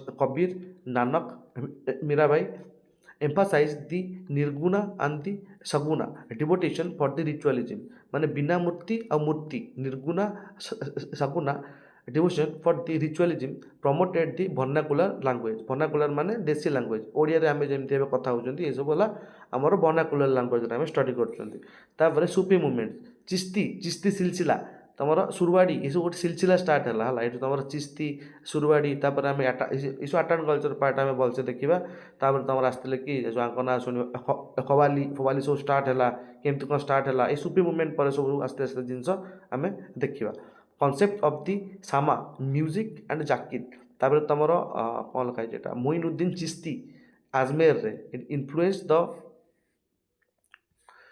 କ'ଣ ଲେଖା ହେଇଛି ଇନଫ୍ଲୁଏନ୍ସ ଦ ତାପରେ ଇଜ୍ ଇନଫ୍ଲୁଏନ୍ସ ଦ ମାସେସ୍ ଆଚ୍ଛା ଛାଡ଼ ସୋସିଓ ଇକୋନୋମିକ୍ ତାଙ୍କର କେମିତି ଥିଲା reduce the rigidity caste religious barriers through a message କ ୟୁନିଭର୍ସାଲ ଲ ତେଣୁ ଏତେ ଯାଏ ବି ଜିନିଷ ଆମର ଠିକ୍ଠାକ୍ ହେଇକି ଥିଲା ହେଲା ବେଶୀ କିଛି ବି ଆମର ଏବେ ଅସୁବିଧା ହେଇନି ତ ଜିନିଷ ଅସୁବିଧା ମଡ଼ର୍ଣ୍ଣ ଇଷ୍ଟରୁ ଷ୍ଟାର୍ଟ ହେଲା ତାପରେ ଏଇଟା last the great Mughals first ଆମର ଥିଲେ କିଏ ବାବର ବାବର କ'ଣ କରିଥିଲେ ନା ଫାଷ୍ଟ ଗନ୍ ପାଉଡ଼ରକୁ ଇଣ୍ଡିଆରେ ଆଜ୍ ଏ ଆର୍ଟିଲେରୀ यूज करते gun powder artillery in India यही तुम बाबर नहीं के आसते तुम जाहिर उद्दीन बाबर आंकर फुल ना जे कि तुम 1526 रु 1530 भितर रहिले माने जो टाइम रे तुम भारतर सिचुएशन देख एबे एटा थोड़ा इंडिया हला इंडिया रे गोटे टाइम रे तुम इन्वाजन चलची गोटे टाइम रे एपटू लोक आसुचंती तुम पर्तुगीज से जो ये गले सब बाबर बाबर माने देन गोटे लाइक रे इंडिया रे सब रजवाड़ा भी अछंती ओके इंडिया सब रजवाड़ा भी अच्छा जमी तुम सब ना आम देखा जहाँ भी सब आम देखुले तो से भर तुम इंडिया सीन भाव एटी जो लोक भी रोथे सी ए कमती होते तो से भाया जिन जब फिल हम एग्जाम भल क्वेश्चन लिखी हम किसी जिन गुड़ा कि अच्छा अच्छा से जिन सब लोक एमती होते क्राइसिस सब एमती चली that is a broad view कि मुझे गोटे जिनस को लेकिन चली मैंने सब जिन गुड़ाक गोटे ये won battle of the Panipat Khanwa आदि चंदेरी वार ये सब डेट मन रखा दरकार नहीं है ये तुम चंदेरी वार तुम पानीपत वार खानवार वार ये विन करते इट अथराइज दी तुर्क ई बाबरी तुम तुर्किश बायो ऑटोग्राफी तुम तुर्क ई बाबरी को अथर ये ही थिले political style it is regarded as the Qalandar for his generosity and established a legacy for the Central Asia political system ताको से जो कलंदर बोली कलंदर से जो नाटा तुम शुणी जो से सब ये ना गुड़ाक मैंने कौन कहल तुर्किश ना माने उर्दू ना है केते उर्दू इफेक्ट आम इंडिया ये भी तुम देखा पाइब कारण आमर बहुत सारा रिच हिस्ट्री अच्छे यही सब हिस्ट्री आम पढ़ुं आम जानूँ कि कल्चर केमती मिक्स हो आस्ते आस्ते है तापर हुमायूं आसिले ये हुमायूं को टाइम रे आमे देखिले इट इज दी आपको वांडरर बोली कहती दी वांडरर नासिर उद्दीन जो हुमायूं आंको टाइम पीरियड थिला 1530 रु 40 भितर पुणी यही टाइम भितर तुम आस जाइए कि सूरी डायनेस्टी परास्त होगी चल जाइए पुणी किसी टाइम पर रिबैकअप कले रिबैकअप करके 55-56 जाए रही 56 डेथ हो गले तापर तुम अकबर आसीगले राजा है It lost the empire to the Sher Shah Suri in 1540 and exiled to the Persian को चली गले returned in the 1555 with the Safavid the help तांका हेल्प रे ये इंडिया को आसते and establish the Dinpanah city in the Delhi तो Dinpanah city तुम ह्यूमायून ही बचई ह्यूमायून टॉम भी बहुत सारा जिन तुम दिल्ली देखी ଏଇସବୁ ଜିନିଷ ଆଉ ଶେରଶାହ ସୁରୀ ଦିଲ୍ଲୀର ଦେଖ କେତେ ରିଚ୍ ହିଷ୍ଟ୍ରି ଅଛି ମାନେ ଦିଲ୍ଲୀର ବହୁତ ନାଁ ଅଛି ହେଲା ମାନେ ତାର ବହୁତ ଟାଇମ୍ ଦିଲ୍ଲୀର ହିଷ୍ଟ୍ରି ଯେଉଁ ଟାଇମ୍ରେ ଦେଖିବ ତାର 8ଟା ନା 10ଟା ନାମ ଚେଞ୍ଜ ହେଇଛି ହେଲା। ତାପରେ ଶେରଶାହ ସୁରୀ ଡାଇନେଷ୍ଟି ଯେଉଁ ତାଙ୍କର ଇଣ୍ଟିଗ୍ରିମ୍ ମାନେ ଯେଉଁ ତାଙ୍କ ଭିତରେ ସେ ଯେଉଁ ଡାଇନେଷ୍ଟିର ଗ୍ୟାପ୍ ଭିତରେ 15 ବର୍ଷ ପାଇଁ ଆସିଥିଲା ତମର ସୁରୀ ଡାଇନେଷ୍ଟି। ତମର ରୁପିଆ ତମର ଯେଉଁଟା ସିଲଭର କରେନ୍ସି ଏଇ ତମର ସୁର ଡାଇନେଷ୍ଟି ଟାଇମ୍ରେ ହେଇଥିଲା ବା ଯେଉଁଟା ସୁରୀ ଡାଇନେଷ୍ଟି ତମେ କହୁଛ ରୁପିଆ introduced standard silver currency and infrastructure revived the Grand Trunk Road GT road को revive करते तमर Sher Shah Suri revenue introduced the RAI and the schedule rates based on the land measurement okay introduced the RAI माने schedule of the rates based on the land measurement by से fix करिकी आमे पूरा देखिबा व्यस्त होना तमर टोटल जो टाइम रे हिस्ट्री स्टार्ट हो एबे बोली जिनस गुड़ाक मन रख कारण एबे जेमती ओपीएससी सिस्टम तमर कलानी एई वर्षर क्वेश्चन सब देखिछ तो माने तमे एते पढ़ी पढ़ी जीव से लास्ट को सब पकईथिव स्टार्टिंग पार्ट रो क्वेश्चन तमर अवार्ड किए पाइला एता कोड आर्टिकल अछि एटा को आर्टिकल अछि हाँ बे तुमको एते पढ़िया कोन दरकार माने तमर धर देख ओपीएससी क्वेश्चन सब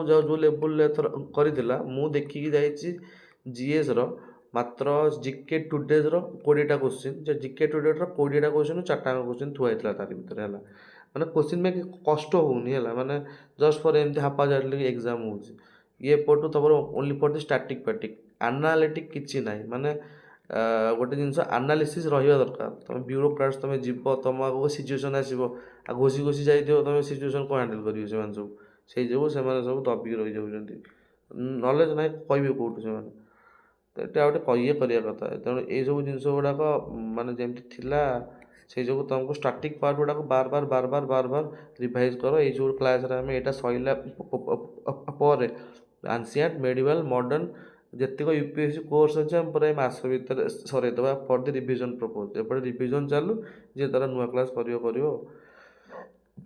तापर Akbar it is the imperial synthesis Akbar के विषय जानते जे कि तुम मनसबदारी सिस्टम आनी अकबर कर ना सब शुणी बीरबल स्टोरी सब तुम शुणी तेणु अकबर ना ये बहुत टलरेन्स राजा थे बेस किसी ये ना but मनसबदारी system it is A grading system for the military मनसबदारी system माने कौन कहल सब दि जाए मनसबदारी 1000 एमती तुम 2000 एम तुम 3000 ये सब रैंक सब हाएस्ट थी 6000 ये 6000 कहार गोटे मानसिंह 6000 ये सब ये सिस्टम माने मनसबदारी सिस्टम मनसबदारी गोटे जगह दी जाए ये जगह सब टैक्स ये रखिए तो ये जो मनसबदारी सिस्टम आगुक आम देखिए बहुत बढ़ी बढ़ी चलला से जो तुम फंड रु पैसा सरीगला सब देदेवे ग्रांट पाखर कौन रहा सिविल ब्यूरोक्रासी जो मैंने आगे ब्यूरोक्राट संभालते जाट एंड दी सवर तापर राजपूत पॉलिसी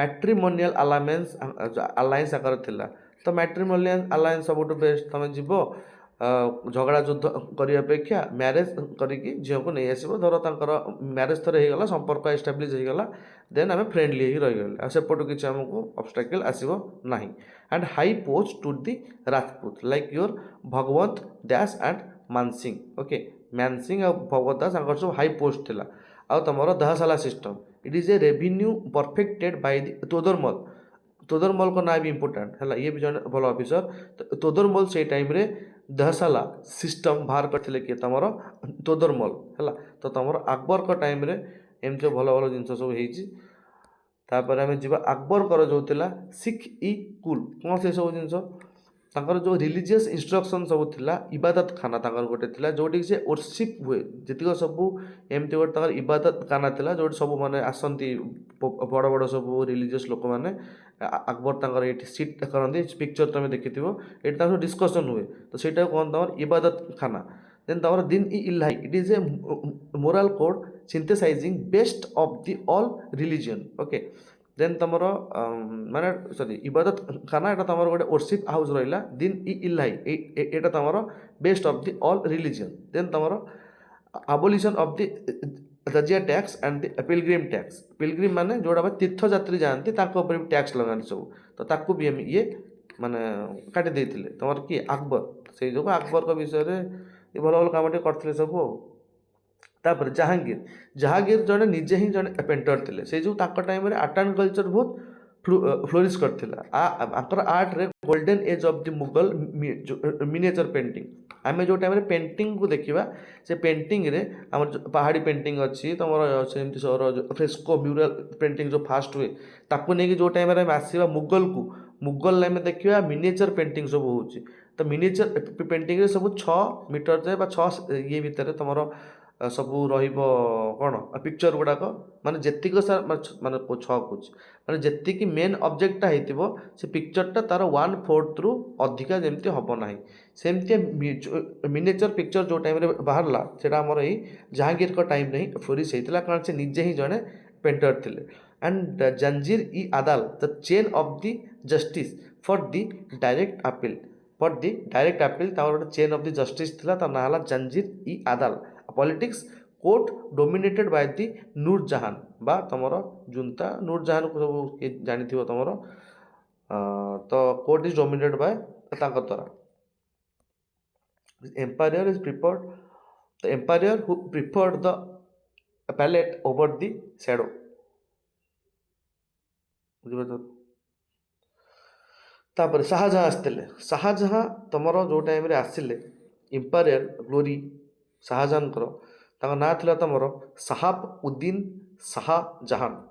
1828ରୁ 1858 ଯାଏଁ। ଇଟ୍ ଇଜ୍ ଦ ଆର୍କିଟେକ୍ଚର। ତୁମକୁ କାଲି କ୍ଲାସରେ ପୁରା ଆନସିଏଣ୍ଟରୁ ମେଡିଭାଲ ଯାଏଁ ପୁରା କହିଦେବି, କ'ଣ କହିଲେ କ୍ରୋନୋଲୋଜି କାହା ପରେ କ'ଣ ହେଇଥିଲା, ତ ଆଉ ଥରେ ମନେ ରହିଯିବ। ଦେନ୍ ତୁମର ମଡ଼ର୍ଣ୍ଣ ହିଷ୍ଟ୍ରି ଷ୍ଟାର୍ଟ କରିଦେବା। ଏଇଟା ଫାଷ୍ଟ ଥର ଶୁଣିଥା, ଏତେ କିଛି ମନେ ରହିବନି। ସେକେଣ୍ଡ ଥାର୍ଡ଼ ଫୋର୍ ବେଳକୁ ମନେ ରହିଯିବ ହେଲା। Then architecture it is the peak of the Indo Islamic style with the Taj Mahal, Red Fort and the Jama Masjid. ତମର ଆର୍କିଟେକ୍ଚର ତାଙ୍କ ଟାଇମରେ ସବୁ ଯାହା ହେଇଥିଲା, ତମର ଯେଉଁ ଇଣ୍ଡୋ ଇସଲାମିକ୍ ଷ୍ଟାଇଲରେ ଶାହାଜାହାଁଙ୍କ ସବୁ ଜାଣିଥିବ, ତାଜମହଲ, ରେଡ୍ ଫୋର୍ଟ, ଜାମା ମସଜିଦ୍ ସବୁ ଆଙ୍କର। ଦେନ୍ ସ୍ପ୍ଲେଣ୍ଡର କ'ଣ ଥିଲା, it commission the Peacock Throne. ତ ପିକକ୍ ଥ୍ରୋନ୍ ବି ତମର ଆଙ୍କ ଟାଇମରେ ହେଇଥିଲା। And it is the economic era of the peak revenue demanded the fund massive construction. ଛାଡ଼ ଆଉ କ'ଣ, ସେ ଟାଇମରେ କନଷ୍ଟ୍ରକ୍ସନ୍ ପ୍ରଡକ୍ସନ୍ ବହୁତ ଚାଲିଥିଲା ଆଉ। ଆଉରଙ୍ଗଜେବ ତାକୁ କହନ୍ତି ମାହି ଉଦ୍ଦିନ ଆଉରଙ୍ଗଜେବ। ଆଙ୍କ ପରେ ଇଏ ଥିଲେ ତମର ଲାଷ୍ଟ ମେନ୍ ରୁଲର ଆଉରଙ୍ଗଜେବ। ତାପରେ ଆଉ ଜିନିଷ ନାହିଁ, ସବୁ ତାପରେ ବେକାର ରୁଲର। ଆନେକ୍ସ ଦି ବିଜାପୁର 1886ରେ ବିଜାପୁର ରୁଲରକୁ ହରାଇଥିଲେ। ଗୋଲକୋଣ୍ଡା ରୁଲରକୁ 1886ରେ କିଏ ହରାଇଥିଲେ, ତମର ଆଉରଙ୍ଗଜେବ। ଡେକାନ ପଲିସି କ'ଣ ଥିଲା, spent last 25 year in the Deccan weakening the northern control. ତ ନର୍ଦର୍ନ ସେ ଯେଉଁ ଟାଇମରେ ଯେଉଁ ଡେକାନରେ ରହିଗଲେ 25 ଇୟର, ନର୍ଦର୍ନ କଣ୍ଟ୍ରୋଲ ତାଙ୍କର ୱିକ୍ ହେଇଗଲା। ଅର୍ଥୋଡକ୍ସ ରୁଲ୍ କ'ଣ ନା, ତମର ରିଇଣ୍ଟ୍ରୋଡ୍ୟୁସ ଦି ଜଜିଆ। ଇଟ୍ ଇଜ୍ ଦ ଆବୋଲିସ୍ଟ କୋର୍ଟ ମ୍ୟୁଜିକକୁ ଆବୋଲିଷ୍ଟ କଲେ, ଆଉ ଜଜିକୁ ଇଏ ରିଇଣ୍ଟ୍ରୋଡ୍ୟୁସ କରିଥିଲେ, ଯେଉଁଟାକି ଆକବର ଖତମ କରିଦେଇଥିଲେ। ଆଉରଙ୍ଗଜେବ ସେ ଜଜିଆକୁ ରିଇଣ୍ଟ୍ରୋଡ୍ୟୁସ କରିଥିଲେ। ତମକୁ ଯେଉଁ ଟାଇମରେ ଆମେ ଦେଖିବା କି ମୁଗଲ କ'ଣ ପାଇଁ ତମର ୱିକ୍ ହେଲା ବା ତମର ଏଣ୍ଡ ହେଲା, ସେ ଟାଇମରେ ଏସବୁ ପଏଣ୍ଟସ୍ ତମର କାମ ଦେବ। କ'ଣ ପାଇଁ ଏସବୁ ଗୋଟେ ଗୋଟେ ପଏଣ୍ଟ, କେଉଁ ପଲିସି ଯୋଗୁଁ ଆଉରଙ୍ଗଜେବଙ୍କର ମୁଗଲ ଆଜି ଏଇ ଷ୍ଟେଜକୁ ଆସିଲା, ସେସବୁ ପଲିସି ବି ତମର ଇମ୍ପୋର୍ଟାଣ୍ଟ ଆଉ କ'ଣ ଦେଖିବ ଆଉ। ପଲିଟିକାଲ ରେଜଲ୍ଟ କ'ଣ ଥିଲା, Mughal empire reach largest territorial extent but was pluck by the financial crisis and the revolt. Jat ସେ ଟାଇମରେ ସବୁ ଦେହରେ ପଲିଟିକାଲ କ୍ରାଇସିସ୍ ଚାଲିଥିଲା। ଆମେ ଦେଖିବା କ'ଣ କେମିତି କ'ଣ ସବୁ ଚାଲିଥିଲା, ଘଣ୍ଟେ ଭିତରେ ସବୁ ହେବନି। ତାପରେ ଆଉ କ'ଣ ସବୁ ଲୋକାଲ ବଡିଜ୍ ସବୁ ଚାଲିଥିଲେ। ଲୋକାଲ ବଡି ମିନ୍ସ ସେ ଟାଇମରେ ତମର ଶିବାଜୀ ମହାରାଜକୁ ସବୁ ଜାଣିଥିବ, ଛତ୍ରପତି ଶିବାଜୀ ତାଙ୍କ ନାଁ। ସବୁ ତ ଫିଲ୍ମ ବହୁତ ସାରା ବାହାରିଛି। 1674ରୁ 1600, ମାନେ ଇଏ ସବୁ ତାଙ୍କ ସାଇଡ଼୍ରେ ଆମ ପୁଣି ଦେଶରେ ଅଛନ୍ତି, ମୁଗଲ କିଛି ଅଛନ୍ତି, ଆମ ଦେଶୀ କିଛି ଥିବେ ନା ନାହିଁ। ପୁଣି 1674ରୁ 1680 ଭିତରେ ତମର ଚାଲିଛନ୍ତି କିଏ, ଛତ୍ରପତି ଶିବାଜୀ। ତମର swarajya founded the Maratha kingdom based on the hill fort strategy. The fort Maratha ଆଡ଼େ ତ ଫର୍ଟ ଯେଉଁ ଦେଖିବାକୁ ପାଇବ ସବୁ ଇଏ ଷ୍ଟାର୍ଟ କରିଥିଲେ। ଆଷ୍ଟ ପ୍ରଧାନ 8ଟା କାଉନସିଲ ମିନିଷ୍ଟର, ଯେଉଁ କାଉନସିଲ ମିନିଷ୍ଟର ତାଙ୍କର ଥିଲେ 8ଟା। ରେଭିନ୍ୟୁ ଚୌଥ ତାଙ୍କର, ଏ ଯେଉଁ ଚୌଥ ସୁଧୀରମୁଖୀ। ଚୌଥ କ'ଣ ଥିଲା କହିଲେ, ଯେଉଁ ଡେକାନ ଅଞ୍ଚଳର ସବୁ ତାଙ୍କର 1/4 ଦେବେ ଟ୍ୟାକ୍ସ ଆକାରରେ। ସୁଧୀରମୁଖୀ ମାନେ ତମର ଯେହେତୁ ମୁଁ ତମ କିଙ୍ଗ, ତମେ ମୋ ଟିକେ ଖୁସି ହେଇକି ବା ମୋର ହାପିନେସ୍ ଟାଇପ୍ର ମୋତେ 10% ଦିଅ। ତ ସେଠି ଥିଲା ତମର ସୁଧୀରମୁଖ। ତ ସେ ଯେଉଁ ଚୌଥ ସୁଧୀରମୁଖ ଗୋଟେ ରେଭିନ୍ୟୁ ସିଷ୍ଟମ୍ ତମର ଏଇ ମହାରାଜା ଛତ୍ରପତି ଶିବାଜୀଙ୍କ ଟାଇମ୍ରେ ହିଁ ଥିଲା। ତ तो सेई जोगु आस्ते आस्ते तुम प्रोब्लेम हम स्टार्ट है देखा आम आगू सिख पावर कौन होता ना तुम गुरु गोविंद सिंह जो टाइम आसते तुम सिख पावर तुम मेन जिन होती गुरु गोविंद सिंह जे कि फाउंडेड दी खालसा खालसा ये फाउंड करते 1699 देन तुम later Mughals weak rulers like Bahadur Shah one and Farrukhsiyar जी कि तुमको मैग्ना कार्टा ऑफ इंडिया दे देते क्या ब्रिटिश को के फारूक सियार आउ जो इन्वेशन है नादिर शाह आसिक जो पिकअप थ्रोन नहीं कि चलीगला कोइनूर हीरा नहीं कि चलीगला तुम 1739 तापर जानले कि मुगल टी पावर आउ नाही तापरे गंडगोल स्टार्ट है से तुम माने ये पॉलिसी स्टार्ट है केमती मुझे देश को जय करी पूर्व भावुली कि मुगल नाना गोटे अच्छी नादिर शाह आसीगला कहला ना आउ कि ना ए आटाक कर ये सोशियो इकोनोमिक थीम केमती रूराल लाइफ कौन स्टैंडर्ड लिविंग थिला विलेज रो हेडमैन थिले ताकू मुकादाम बोली कहती आउ हेड स्वई गोटे रोते हेड तो स्वई जो ये थिला जो council type then the urban centre it is the flourish city like the Agra Hampi and the Surat आउ तुम आर्टिसियान इट इज कॉल आज दी कारखाना कम करते कारखानार कनसेप्ट यू आस देख कारण किसी उर्दू वर्ड आम ये रही जाए produce the fine textile and the metal work तुम आग टाइम सब होता सब लाइफ सब एमती डिवाइडिंग सब थिला economic section India was a leading global exporter of the cotton textile and Indigo bringing in vast gold reservoirs okay तापर नागरा स्टाइल तो काली आम देखा बट टिके खाली इंट्रोडक्शन देखी देता कि नॉर्दर्न इंडिया रे यही भाया तुम सब सिस्टम थिला नागरा स्टाइल कौन थी फास्ट तुम शिखर थिला शिखर पर तुम गोटे थी तुम पंचायत ना आम देखा सब तुम ड्रॉइंग रे सेंट्रल श्रेणी गोटे थी चार्टा स्मॉलर कॉर्नर श्रेणी माने जो तुम रहती तुम मेन दायित्व देन तुम सन टेम्पल कोणार्क कांदेरिया महादेव खजुराहो ये सब सब स्टाइल ओडिशा सब स्टाइल खजुराहो सब स्टाइल नागरा स्टाइल सब तो नागरा स्टाइल कौन केमती आम काली क्लास सब देखा आजिकल इंट्रोडक्शन देखी देता कि आम सब ये जिन देखा मैंने आर्ट एंड कल्चरटा गोटे ही क्लास हम वन शॉट भाया तो ये भलसे देखा तापर तुम द्राविड़ा स्टाइल तुम देख कि तुम जो भाया विमान तुम से जमी कौन शिखर ये जमी विमान स्टेप्ड पिरामिडाल टावर देखिए तुम सब पुरम फुरम जो सब एमती स्टेप भाया सब देन तुम गोपुरम इट इज कॉल आज दी मोनुमेंटाल एंट्रांस गेट जोटा तुम गोपुरम गोटे थाए जो टाइम तुम जीव साउथ टेम्पल को तुम देखिए ऊपर गोटे बड़ एमती गेट थाए फिल्म जो देखी तापर water tank integral part of the temple complex water tank भी थाए कौटी तुम द्राविड़ा स्टाइल देन तुम एग्जांपल कौन Brihadeshwar temple shore temple of the Mahabalipuram Brihadeshwar temple shore temple आ तुम मीनाक्षी टेम्पल ये तीन टा टेम्पल आम आहरी कर रिविजन अटेंड करते व्यस्त होनी तापर तुम इंडो इस्लामिक माने जो टाइम तुम आसीगले जो दिल्ली सल्तनत मुगल सब से टाइम तुम डोम सिस्टम स्टार्ट है आर्क सिस्टम स्टार्ट है आगुरी एमती हो नाला देन तुम pietra dura the marble inlay with the semi precious stone एमती तुम पित्रडुरा टेक्निक एमती तुम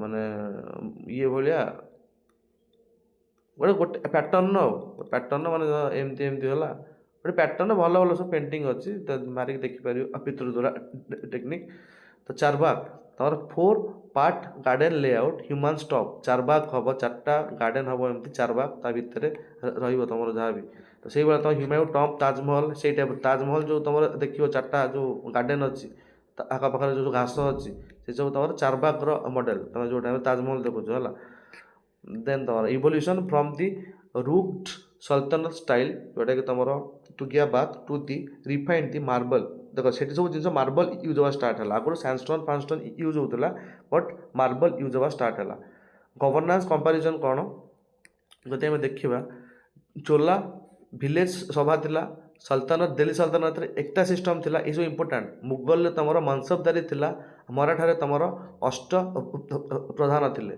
देन तुम सिस्टम स्टार्ट हम से देखिए मराठा एम्पायर कौन केमती है शिवाजी बस जो शिवाजी बस को तो छत्रपति शिवाजी आम जो आसते से कौन सब सिस्टम जो है आम देखा तुम मॉडर्न हिस्ट्री कहीं मुगल डिक्लाइन कला कहीं तुम अकबर थे अकबर पर शाहजहाँ आसवे शाहजहाँ पर तुम से जो कौन से जहांदर शाह ना कौन आसवे फारूक सियार आसवे तुम से जो କାଲି କ୍ଲାସ୍ରେ ଦେଖିବା ଆଉ ତମର ଏ ଯେଉଁ ଶାହ ଆଲମ ହେଲେ ଯାହା ହେଲେ ସବୁ କାଲି ଦେଖିବା। ଆଜି ଓନ୍ଲି ତମର ମିଡ଼ିଭାଲ ହିଷ୍ଟ୍ରିରେ ଏତିକି ଯାଇ ଅଛି ହେଲା।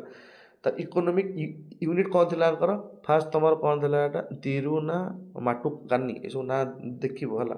ତାପରେ ପାରାଙ୍ଗା, ଦେନ୍ ସାପ୍ତି, ଧାସାଲା, ଚୌଥ, ଆଙ୍କର ସବୁ ଟ୍ୟାକ୍ସ ସିଷ୍ଟମ୍ ନେମ୍ ସବୁ କ'ଣ ଥିଲା ହେଲା। କେମିତି ସବୁ ଟ୍ୟାକ୍ସର ତାଙ୍କର ୟୁନିଟ୍ ଥିଲା ଏଠୁ ତମେ ଜାଣିପାରିବ। ଇକୋନୋମିକ୍ସର ୟୁନିଟ୍ ହିଷ୍ଟ୍ରି ବି ତମେ ଚାହିଁଲେ ଏଠୁ କନେକ୍ଟ କରିପାରିବ ହେଲା।